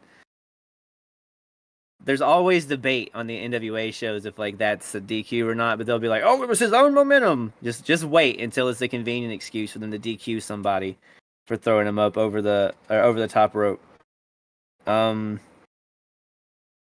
See where I lost my note. I lost my part of my notes. Hold on. Yes, Brian's up. Yeah, go ahead. Oh, yeah, just some things like real quick before you get too far on the match. Lex Luger played at the University of Miami, kicked out of school. He then went and played in Canada for 7 years before coming to WCW. Brian actually played at the University of Miami of Ohio. And he played nose guard where he was then drafted by the Bengals, so he played a little bit in the NFL. Bigger guy, actually lost a lot of weight before he went from the NFL to WCW. You can't be flying if you're too big. Yeah. Just like you mentioned earlier, I mean, Brian was running around the ring or Luger to try to chase Luger, and that's what Luger wanted, to just get the upper hand. Yeah, Luger Yeah, was playing telling mind games fans with the youngster. to shut up. Of course, Brian went up top rope, and guess what? Luger not having any of that. It was like a weird like rollaway. I don't know if you or no, that was the second one, not this one. But yeah, Luger rolls out of the way. Also during this fucking match, Bob Caudle will call Ric Flair chops. Why can't it just be fucking Brian's hitting chops on Yeah. Lex Luger? Why can't he just be chopping him? Yeah, why does he have to be Ric Flair chopping him? Why can't he just chop him? Yeah, On a show where like everybody does the same 4 moves anyway. yeah, and it's just like why is he being subjected to Ric Flair's chops? Like it's Every Brian. time Steamboat, every time Steamboat would chop Ric Flair, he wasn't going like, "Oh, Ric Flair chops" or Ric Flair. Yeah, he was like, oh look, chops. Yeah, or hey, He's what chopping Ric Flair. was it? Flying Brian doing that earlier? Yeah, those were flying Brian chops. What the fuck, Ric Flair? Hey, those were the same Ric Eh, Flair chops that Brian was chopping on Lex Luger earlier. Steal your own moves, asshole. Yeah. Now you can continue. Oh, okay. So like Luger sets him up for the superplex, and then Brian kind of sends him off and does this gigantic sunset flip. Fucking beautiful. This is followed by the springboard clothesline. He kind of slips. But it's okay because they don't really see much like this anyway, so it still looked cool, especially for the time. And I guess it's a believable finish because Luger gets his foot on the rope instead of kicking out, so that was pretty cool. And Brian's like, you know what? I'm gonna go up top again, and that doesn't pan out too well for him. And then eats complete shit on a stun gun by Lex Luger for the win. Another fucking great Lex Luger match. Both of these guys look great. Luger worked like a heel, but he sold for him. He like took all of his offense so well, but he never compromised his size. Never compromised his gimmick, which is something that I wish would have happened in the Samoan SWAT matches and the Doom matches and shit. But like Luger still made the other guy look great. Still looked like a killer. Still looked like a big strong dude. And also Pillman looked like a credible challenger. Like it, despite Luger winning, it it's still like he had to try. He couldn't just coast through Brian Pillman. He had to, get to that. He had to get to that level that made him a champion to be able to keep Brian Pillman from beating him. So everybody looks great coming out of this match, I think, and I really enjoyed it. Another great Lex Luger match. I've yet to see a bad Lex Luger match in NWA in any of the shows we've watched. But you've seen bad There you Super go. Bowls. I've seen plenty of bad Super Bowls. I've seen a few bad WrestleManias. Yeah. Yeah. Uh, yeah, and just like you mentioned, Luger wins by pinfall. And also I feel like this match is showing that you can eventually put Flying Brian with a belt. You know what I Hmm. mean? It's Yeah. like you're like, okay, if he's gonna put up this type of match, okay, why not? Let's give him the U.S. belt next year or something. Let's give him a couple more good wins or something, and then let's try to Yeah. push Or him to like a something. TV belt or something. Yeah. Um, Also, Brian or not Brian, Lex Luger not having to use the torture rack, also a pretty big thing. Like not having to use his like real finish. He still has moves that can put people away that aren't the like, gotta go to my one kill shot move or whatever. wouldn't it be cool if we saw Lex Luger do like a backflip from the top rope as his fucking finisher? That'd be so fucking I awesome. feel like his legs would snap. Yeah, yeah, you're probably right. At his size, it's probably the torture rack is probably the best thing for him. But yeah, after the match, we have a Road Warriors interview, Cameron. Oh man. I'm gonna be honest. And they talk about how they're underdogs their entire lives, and I have to question this. It's yeah. But yeah, and they say that they're underdogs. But the people aren't stupid enough to think that they are the underdogs tonight. Uh, Hawk then goes on to say, who builds skyscrapers? And Paul's like, well, people do. And then Hawk replies, okay, that people also tear down the skyscrapers. And it's just like, okay, brother. I hate Hawk. Yeah, what are we? I'm an I don't Animal like their fan. promos. Uh, I'm just not really Road Warrior fans at the moment, to be honest with you. Hawk then goes, we snack on danger and dine on death, and dead men don't make any money. And then Animal then says, like, people judge themselves on how much they could take by the hands of the Road Warriors, and that's why the Legion of Doom are the #1 team in wrestling. Yes. Okay. Yeah, let's just get to this match. The Road Warriors don't know how to cut a interview promo and save their life. They just shout random shit. Yeah, There are people that like for the time I feel like people really enjoyed Road Warriors and they it's a enjoyed their promos. cool gimmick. I think just the 2024 eyes for me, I just don't really like. I don't know. I want more than just like shouting and being big and doing moves, and that's kind of all they do. And I don't even think they necessarily do it that well. They do it okay, but there's somebody who does better yelling promos, or somebody that looks bigger, and there are people that does moves better. You know, Yeah, no, I agree. like Demolition was WWF's answer to Road Warriors, and I fucking prefer Demolition in every way. And that's bad. 'Cause, yeah. I don't know, man. Demolition's been pretty great. But like I don't even know if I like Road Warriors better than Powers of Pain. Wait, yes I do. I don't. I don't like Road Warriors better than Powers of Pain. Yeah, they're definitely the worst out of the BDSM group. Yeah. Yeah, yeah, But for sure. they're like the most famous, which is crazy. Yeah, and it's a shame because Kevin Sullivan's over here with no friends, chomping at the bit to be the best in a BDSM tag team, but no one wants to hang out with him because the varsity club's gone. Yeah. God, I love wrestling, bro. God. Oh, wrestling's the fucking best because it leads me to being able to have conversations like this. Bro, I couldn't wait while while the skyscrapers are coming out and Teddy Long has a giant key for some fucking reason. He's Um, the key to Philadelphia, man. I guess so. I'm thinking to myself, I can't wait for 50 more standoffs. They didn't quite hit 50, but they tried. Road Warriors entrance is cool before I start going off on any of that though. Like I kind of like the raising up from the floor, especially for like 89. Like there wasn't really much like this around then, I bet. I haven't seen much like it on anything we've done. They came out on like motorcycles a while back. That was kind of cool, I guess. No, it was not. They were riding bitch on the motorcycles. Okay, whatever. Yeah, sorry, we can't all be the Undertaker. They might as well try what they're doing now ain't working. Yeah. All right, that's my rant. Yeah, what'd you think on the match though? Well, as I mentioned, the standoffs. Animal, he'll collide with Spivey 4 times, then we get a standoff. Hawk comes in, collides with Spivey 4 times, and we get a standoff. Um, Another standoff happens. Is like I don't understand how every tag match is just doing this shit, bro. And then JR goes, I'll be surprised if this one goes past 10 minutes.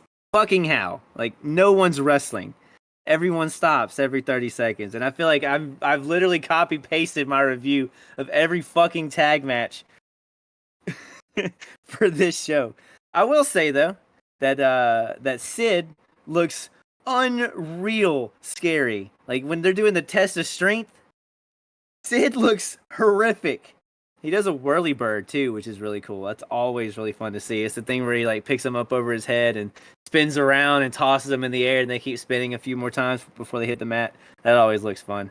I would hate taking that though. I hate spinning. You know what? And I'm then gonna Spivey comes in, and he's much less exciting than Sid. I'm gonna get them to What's up? I'm gonna get them to do a whirly bird on you. All right. I feel like you deserve At one. least I haven't seen a standoff in quite some time. Long enough for the entire sports history of someone to be said. And we do the cool thing where like they get the tag, but the referee didn't see it. It's just weird that it happened while It happened like while Hawk had the other guy in the bear hug. So like, it's just so weird that Hawk was up. Like he had technically had the upper hand when he made the tag. The ref didn't see. So whatever. Um, eh, I of all the times for a match to not go into a real finish, I was fine with this one. This is just Havoc. This is it's not like one of your big deal shows or anything like that. You probably don't want to blow this feud off right away. You just want to see these two kind of beat the fuck out of each other for a minute. So I totally get this match going to a DQ, and I won't shit on that one, especially since we haven't seen any other DQs in the night or a similar finish. Like I'm okay with this one being the DQ.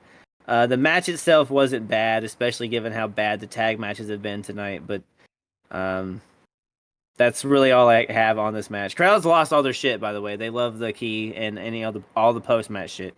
Crowd lost it for this. I figured you'd want to do the finish and all that, but that's really all I got for this match. Yeah.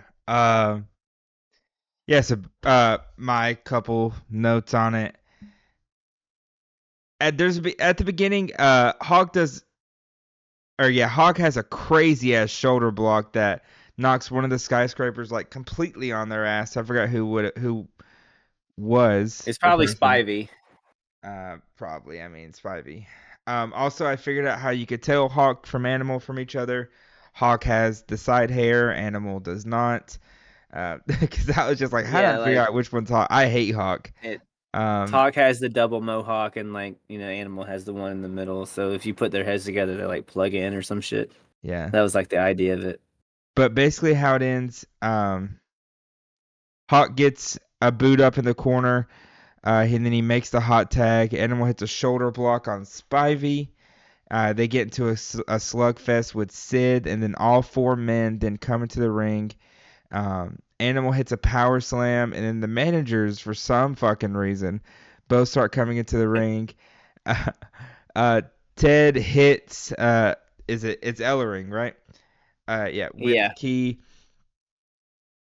and then the skyscrapers then get the key to use as a weapon, and then the referee just calls the match over and rings the bell, and yeah, the Road Warriors technically win by disqualification. At the end of it, it's the skyscrapers are just beating the shit out of Animal, and then Hawk goes up top and he hits a clothesline, and then he uses like the key to beat up Spivey and Sid, and then they just run out the ring.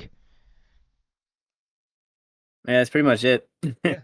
I will say also that I think Hawk sold pretty well for the heels, more so than like most of the other baby faces, given how they should have at least. And I think this is kind of the best that the Road Warriors have looked in a regular tag match for me. I thought Animal had a pretty good hot tag. I think Sid's fucking great. Sid looks vicious as he should. He just looks scary. Like if I saw Sid coming at me in like a dark, rainy alley, I'd turn and just bolt the other way. Like that dude's probably gonna kill me if he gets his hands on me. Yeah, like nah, bro, I'm good. Here, you need to walk by. Here Yeah, you go. yeah. I'm Like like, I hope I'm not armed because like the struggle is just gonna be worse than the actual fate. So. be like, hey, my name is Landon, and I'm over here. In case anybody's wondering, Landon is over here. But after the match, we have a interview with our face team. We have Ric Flair, O. Anderson, and Sting. Uh, Yeah, who do Oli you is like more? designated Terminator. You like more Sting or Ric Flair right now? Ric Flair right now. I think Sting's a better babyface. Is like he's kind of like he understands what he is as a babyface. Ric Flair, on the other hand, he's just kind of I understand I'm the best in the world, world class champion, but I don't really like I don't know how to endear myself to these people other than just take everything super seriously and just promise to be the best. Yeah. No, I uh I would agree with you.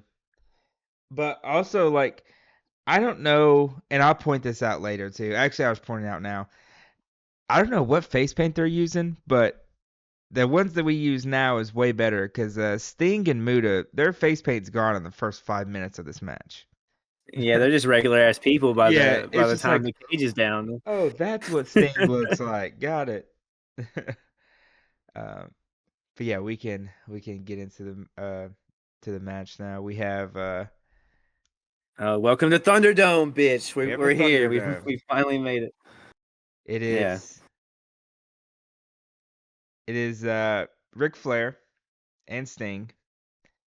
Uh, what it's not it's Ole Anderson, right? yeah, With Ole Anderson versus Terry Funk and Great Muta with Gary Hart. So here's the rules.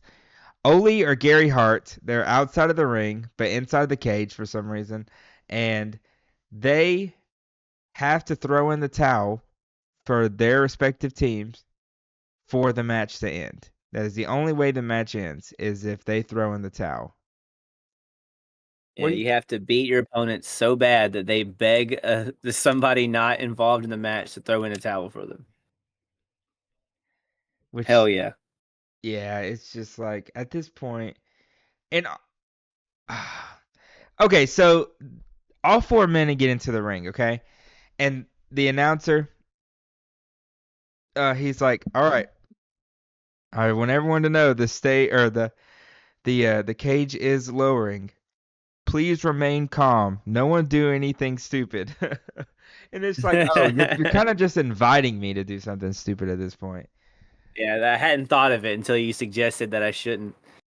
Yeah, honestly, I was thinking about jumping into the ring. There's this one moment a couple years ago where Seth Rollins almost gets like impaled by one of the spikes Yeah, for a steel yeah, I cage. remember that. It was like 2015, like 14, 15 or so. I remember this happening. Yeah, So I thank remember seeing the God clip the day after. I was like, holy fuck. Yeah, it was so close. Like, he was almost dead. they were That would have stopping been it. Like crazy. like it stopped. You can tell, but Jesus Christ, bro. Yeah, it almost got him. Um, Anyway, Thunderdome cage. What'd you think about the presentation of this cage? it's Halloween season, and they want you to know that. It looks a little cheesy, but like I don't entirely hate it. I think they definitely make it look cool with the way like it's lowering and the flashing lights and stuff like that. WWE does like what they do now with their cages lowering and shit. And everybody's doing such a good job of selling how ominous the atmosphere is of the cage dropping. Like hmm Flair's keeping his cool because he's the best in the world. You know, he's the world champion. He's not gonna be visibly shaken, but he's like glaring at at Funk, at Muta, at this cage dropping. Like he's taking it seriously. Sting is pacing because he's trying not to look too freaked out because he's the up and coming baby face that might be a little in over his head, and then Muta, who is stoic as fuck, because he knows when that cage drops, he's gonna kick ass. And then Terry Funk, who's just fucking nuts and crazy and just wants to fight everybody. This He just motherfucker on the way in was killing me because he's trying to pick a fight with every single fan while at the same time trying not to fight any of these fans. He'll be like, "Hey, you get over here, you piece of shit! I'll kick your ass." Hey, he's trying to hop the barricade. Fucking get him! It was awesome. I love he got Terry Funk. I'll liquid never thrown on not love him. Terry Funk. Hell yeah, dude, because he's a little piece of shit. They had to get something on him. They can't fight him, but I'll throw this this damn beer I spent $10 on at him. I love Terry Funk in this match, dude. If there So was ever a match that was tailor made for this crazy son of a bitch to be in, it's this electric cage that he can just climb all over like a Burger King jungle gym. what's funny is This was that awesome. once the match starts, it's literally him just trying to climb the side of That's all he does. yeah, and also it's like, why? I don't understand it. Like, where are you trying to go? There's an electric bar about 10 Is rings there up from though? you. Because they're always like, oh, the cage is electric. Don't keep climbing. Don't get too close. Muda Don't keep sells it going. pretty well. He gets zapped that one time. I don't know if you remember it. There's that. There's one part at the beginning where it, like the Oh, electricity kind of like cracks and it catches on fire, and I couldn't tell if it was supposed to be like for show or not. I was like, if this is for show, great touch. If not, fucking yikes. dude, it was But then so Muda cool when puts it out with Muda a spits mist and it it looks out. awesome. I Yeah, forgot. see, like that, but that's what makes me think it was like planned. It had to be. I forgot something about this match that brings it back full circle. Special guest referee Bruno Sammartino. Yeah. How does that? What's up? We talked Full about it at the circle. beginning, and Oh, now okay, I we're got back here. you. Yeah, I And now didn't here we are. Yeah, I we've didn't made mention it. it. Yeah. Yeah. What'd you think about it? Well, Thunderdome is lit up with fake electricity, minus the majority of the lid. Like they won't be climbing on top of this. I love that. Like Sting rams Funk into the cage, but Funk just starts trying to hit Oli. Like that's all he cares about. There's a cool little reference in here that I want to know if you know anything about. Did you hear when Jim Ross referenced that Sting was in a group called the Blade Runners? I did not. And he says, "Well, his partner of that tag team, I don't think he's quite progressed like Sting has." Do you know who this partner is that he's referring to? I did not. He is the current Intercontinental Champion, the Ultimate Warrior. Dude, he Sting didn't and quite Warrior team would be he awesome. didn't quite progress. He He's didn't quite progress the way Sting has. He kind of built more of his body as opposed to his personality. Although, like, fuck you, bro. Like, Ultimate Warrior is awesome right now. yeah, he's the reason Um, people go to oh matches. good, yeah. I Uh, swear there's some other things I want to bring up. Once the match started, I was like, oh, okay, we're just gonna start fighting. But then you they see, did. no, you see Muta stand on the side, and I'm like, oh, is this like a tactic? And then you see Sting and Ric Flair talking, and Ric Oh yeah, they Flair kind of goes to just the have a side, regular and tag match for a minute. I'm like, are you shitting me? They're not fighting at this. I was so upset. Like, I joked about the not every other match not being a tornado tag. We're in a fucking steel cage. There is no disqualification. And I'm gonna tell you They something. always do this Bruno Sama, with stipulations like this. Bruno is not Go gonna ahead. count for shit. So No. I don't. I was so upset for a second, but I mean, that lasts like 4 minutes. Yeah, it's just like, oh, let's remind you that we're four of the best in the world right now before we get into story driven electric cage shit. Like just the 4 minutes they put into this before they started going into the cage spots was already the best tag match on the show. I need a um Muta Ric Flair match bad. and the thing is like this is a perfectly serviceable tag match, but the gimmick is just begging for it to be more exciting and violent. And it just wasn't until they started kind of going. There's a great spot where Funk is pounding on Sting in the corner, and after every shot, he's like, "Get up, get up, get up, you dog!" Between every shot.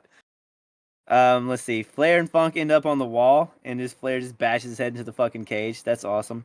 They probably land up on that wall so many times because I don't feel like Muta and Funk just never stop climbing. I was so Like even confused after because they I get thought a big splash. when Terry Go Funk ahead. goes into the wall at the beginning, I thought he was gonna be electrocuted because I still didn't get the concept. So Well, I there was was one like, part "What a where him fucking and or moron!" Yeah. Flair and Funk are on the wall, and Flair's chopping him, and Funk climbs up the wall to get away because if he lets go, he's gonna fucking fall. So I don't want to stay here and get chopped.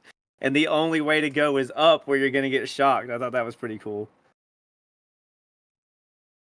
Let's see. Sting holds Muta in the air for fucking ever to just drop him in the ring. Like he teased like throwing him over that way, throwing him over that way. He's like, I'll just drop in the ring, whatever.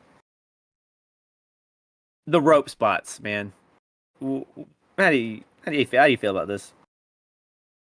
What do you mean the rope spots?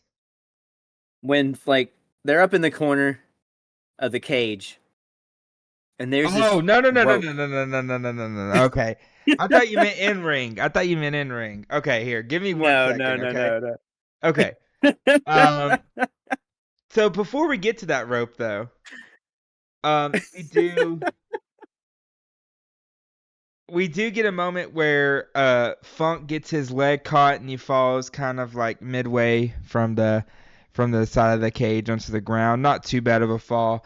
And that's where Muta goes up top with Sting on the other side and actually touches his hand on something and acts like he gets shot or shocked. I mean, Uh-huh. also Muta's face paint just gone. It's also on Bruno Sammartino's right shoulder most of the match. Uh, Flair is hitting a figure four on Terry Funk and Sting. No, not Terry Funk, on Muta. And Sting is. There's this really good camera shot where you can see the figure four and up there. And all of a sudden, you don't think it's going to happen. Sting grabs the rope and starts Tarzan swinging, hitting fucking Terry Funk on the other side for no reason. Very dangerous. Just started fucking doing it. And now I'm just thinking, like, they're going to bring this back because they're listening to us right now. And Montez Ford is going to do the exact same fucking thing to someone at Yeah, he's gonna Survivor fall and die. Series. Yeah, the War Games of Survivor Series is gonna have this rope in the corner. Fucking Jacob Fatu's about to do a crazy ass dive off of it. Oh, God. But yeah, Swings off the rope and nails all four of the other bloodline.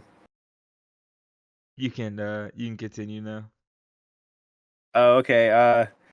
So yeah, the rope things happen. Flair also did it at one point, and it just didn't look as good.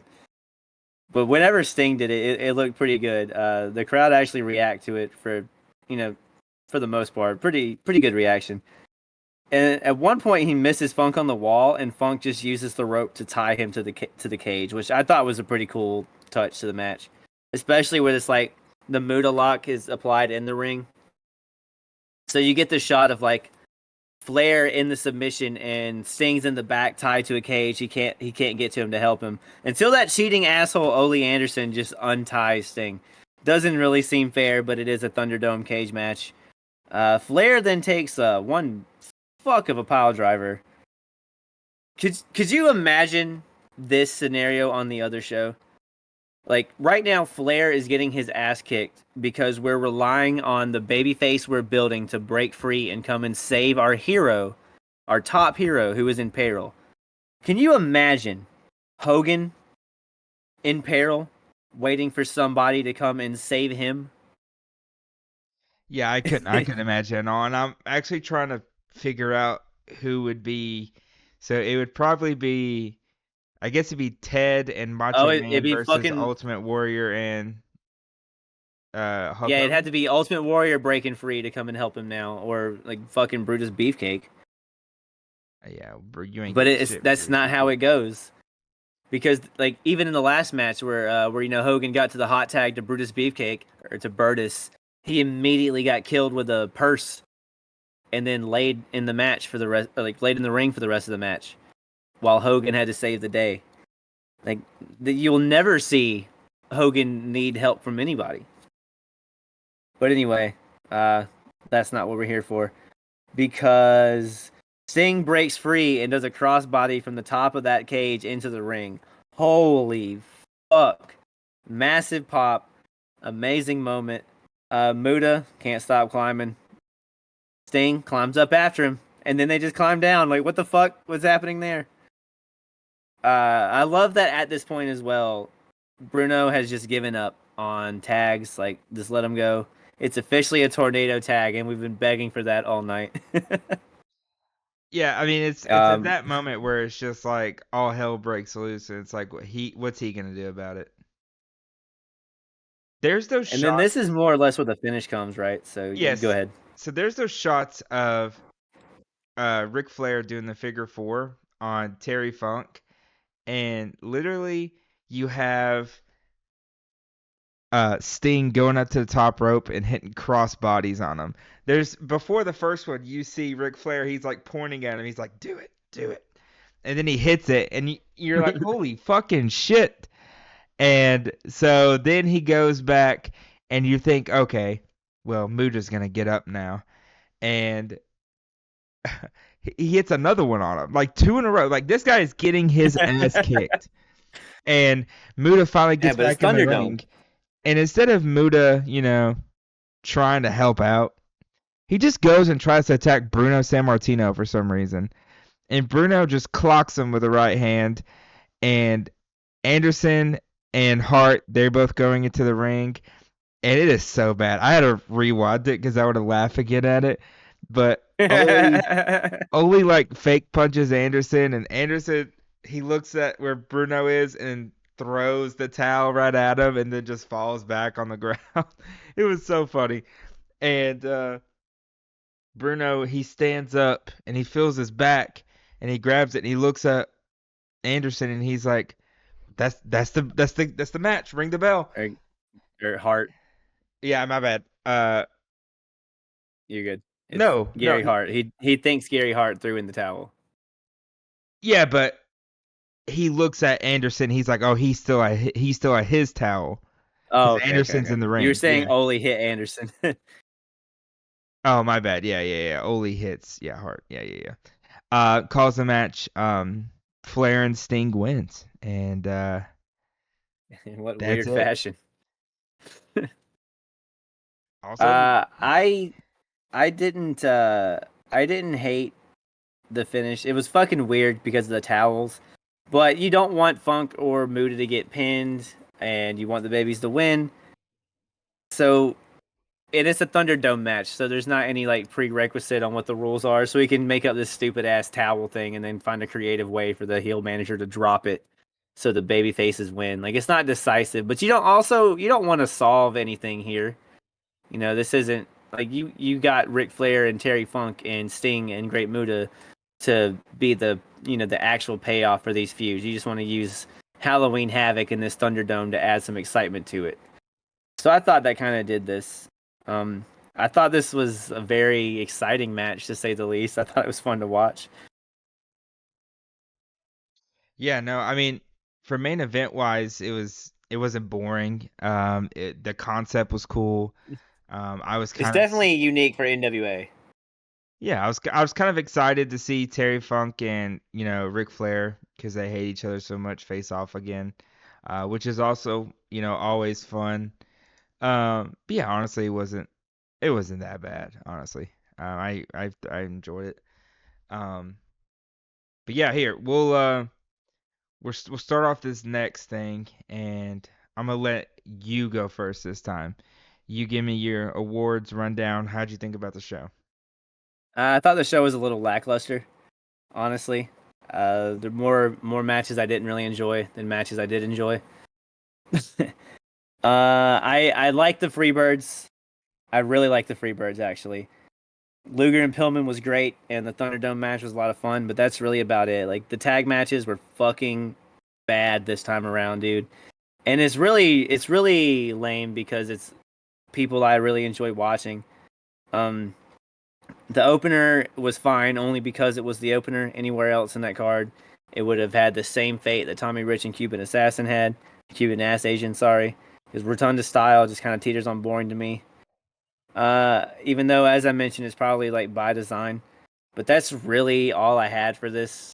Not my favorite NWA showing. Kind of a shitty way to end '89 for WCW and NWA, but hopefully '90 has some much better stuff for us. So I'm giving it 2.5 Cuban Ass Asians. So match of the night, Luger and Pillman for me, which is kind of cool that I can give one of these to a Luger match because typically on the NWA it doesn't matter how good your matches are. If Ric Flair had a single match, that was match of the night and that was performer of the night. But that wasn't the case this time. So Luger and Pillman gets match of the night. My promo went to the Freebirds. I just love their energy so much. Michael Hayes, so fucking hateable. He's playing it up so well, so that makes me love him. Performer Lex Luger. Lex Luger, good promo, good performance, good match. Great title run. I really enjoyed Lex Luger. The segment, the Thunderdome thing, beginning to end, all of that was really good. And the moment was when Sting gets free and dives into the cage in the Thunderdome match. Really cool shit there. So that's pretty much all I got for Halloween Havoc '89. Yeah, I I think this could be one of the worst WCW shows that we've seen so far. This one Um, or Wrestle War? No, not Wrestle War. It was a Chi-Town Rumble. Chi-Town Rumble, yeah. I hope the next Chi-Town Rumble is better. Um, I don't and even know if there's gonna be another Chi-Town Rumble. I hope the next Halloween Havoc's better. Um, but Oh, the next Halloween Havoc is definitely better. okay, I can't. Well, that's '90s wrestling. We've been hyping it up, so I cannot wait. I listen. I know exactly when we hit Royal Oh, dude, Rumble. 90 Halloween Havoc we have to watch because there's like Yeah, no. I hope we a watch. iconically bad moment. Yeah, There's another Doom match, believe it or not, and then no, yeah, yeah, we're cool. gonna watch all the WCWs. I like. I Maybe just not know all. once we hit January though, and that Royal Rumble happens, and when Bad News It's Brown WrestleMania wins, season. I know that's gonna be our turning point for the '90s. That Bad News Brown Rumble Oh win yeah. and everything. All right, but sorry, back to WCW. The '90s just enticed me, and I No, just you, can't wait for them. Uh, but yeah, I mean, I'm gonna give this. I'm gonna go lower. I'm gonna go two. Definitely not the worst we've seen. It's not a fucking 16 man goddamn tournament that I have to sit through for 9 hours. Uh, the first yeah. And half, speaking of which, that's why we're not watching Starcade. Starcade '89 is a fucking tournament No, it's like two round robin tournaments going on at one time. for what? They just take Starcade and they're like, "Hey, fuck making Starcade cool. Here's a bunch of dumbass one night That was concept that. I thought that was their WrestleMania. God damn it. tournaments." And it's gonna stay that way for a while. Sorry, I don't mean to keep cutting you off. No, you're good. Uh, Yeah. but yeah, I mean, besides that, every tag team match on here is awful. Besides the Freebirds, the Yeah, but Freebirds. even then, that still took a minute to get going. Yeah, and I just like the Freebirds, their gimmick, their persona. I want to be a Freebird. The pants are awesome, the white zebra pants or whatever the fuck they're wearing. Uh, Worst performer of the night. It's gonna have to go to my guy who's gonna be on the podcast next week, Tommy Rich. Uh, he he barely beats the Cuban ass Asian. Uh, Performer of the night, yeah, I'm gonna have to give it to Lex Luger. And it would have been to Ric Flair if Ric Flair wasn't in a tag team match. I would have gladly gave it to him. But I'm gonna give it to Lex Luger here. Defended his title very well. Actually got a pinfall victory, and no stupid shit really happened. Also that Luger Flying Brian match, you maybe give it 5 more minutes, and that could easily be a main event somewhere else. Uh, the Road Warriors, we have to do something. I don't know what year they go to WWE, but we have to do something, man. We have got to fix the gimmick because you're gonna run into Demolition, and you guys are probably gonna have the coolest fucking matches ever. But I, Maybe. someone's got to fix your shit bad. Uh, Also another dream match: the Fabulous Rougeaus versus the Fabulous Freebirds. I need that to happen. Uh, just Yeah, you because they're gotta both have the fabulous. fabulous off, the Yeah. fabulous face off. You gotta have it. Um, but yeah, and match of the night, yeah, same as yours, Luger, Flying Brian. But it's not by much because the main event is cool. Like it is so good. Those four people, It three, is good. I will three being definitely not take that away from it. three of them probably being the best people in WCW right now. It's just what it was hyped up to be, the 10,000 volts, and I get a little like, ouchy from Muta, and not someone's being electrocuted and their hair standing up kind of pisses me off. Uh, Maybe fuck it. Throw in a big fall from the top of it right to the middle of the ring. Uh, but yeah, I mean, it was whatever. Next year I can't wait for it. You're already making it sound 10 times better than this one. So Hey, yeah. Tommy Rich is also on that show All right, looks like we're skipping Halloween Havoc. next year. Yeah, we're Tommy just going straight to Rich, Halloween Havoc 90. Crazy, yeah. t- Halloween Havoc 90, Tommy Rich versus Tito Santana for the WCW World Heavyweight Championship. Special guest referee Rick Martel. They've all jumped ship. They're both over here now. But yeah, I mean that's it for us here. Next, we have Survivor Series. You know anything about this Survivor Series card? I believe the main event. Let's see. I wish it would just tell me. Like, the main event was a 4-on-4 Survivor Series between Hulk Hogan, Jake Roberts, and Demolition Okay. against Ted DiBiase, Zeus, and the Powers of Pain. Awesome. I better not Awesome. have. If Zeus shows up in the Rumble, Cameron, I'm gonna laugh my ass off. So, for what it's worth, there are no tag team Survivor Series matches, and all there are 5 matches. Okay. All of them are 4-on-4 Survivor Series matches Okay. instead of the 5-on-5. That's not bad, I guess. Any cool teams? No, and they all have names. Like, we have Dusty Oh, Rhodes' team called the Dream Team, okay. and then you have the Enforcers, which is like Boss Man's team. Randy Savage leads. Oh my god, I can't wait to figure this out, to explain this, because the King's Court, which is led by Team Randy Savage, is led by Randy Savage against the 4x4 is led by Jim Duggan. What? We have yeah, Wait, why is we wait? have Roddy's Rowdies versus the Rude Brood. It's been 3 months and they've already gotten rid of Hogan versus Savage. Well, Hogan Zeus is the main feud now. Oh, okay. Yeah, I guess you're right. And then you have the Ultimate Warriors and the Heenan family. So, like, they've cleverly named all the teams this time. The Rude Brood. Yes, the What is Rude Brood. who's on Randy Savage's team? And who's on Jim Duggan's team? So it's Randy Savage, Canadian Earthquake, Who's that? Dino Bravo, and Greg Valentine. It's Earthquake, but he's acting Canadian. Oh, okay. And then Jim Duggan it's Jim Duggan, Bret Hart, Ronnie Garvin, and Hercules. Wow, not even Jim Neidhart, just Bret Hart. All right. Cool. So All yep, right, that's Survivor Series. I'm on Peacock now. Survivor It's Series two '89. hours and 39 minutes. Okay, cool. That won't be too bad to get through. I can get through that in 11 a minutes. nice day. I think not this one. No, it's 2 from now. Um, we get The Undertaker.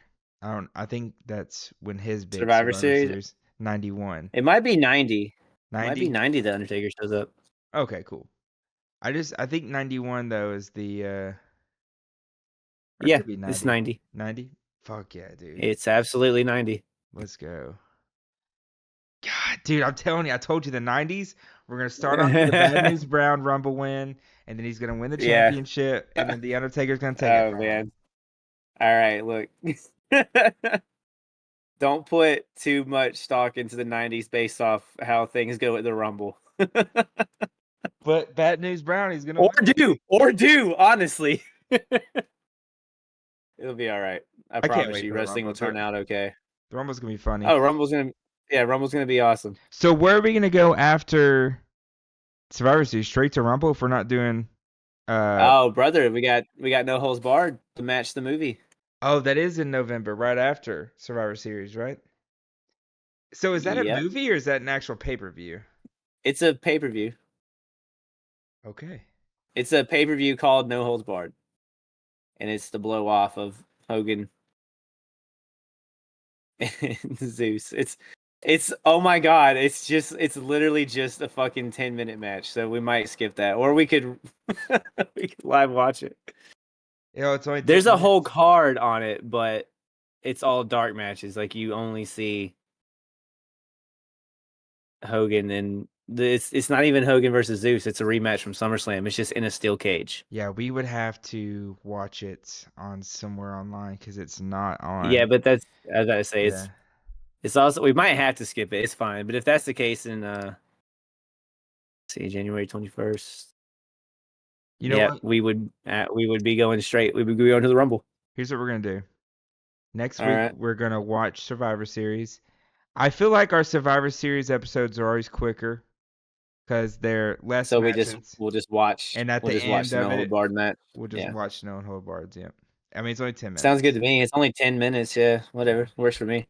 So And it's then just after that, it's him off to the versus 90s. Zeus, and then that's it. Him versus Zeus in a steel cage. It's him and Beefcake versus Zeus and Savage in a cage.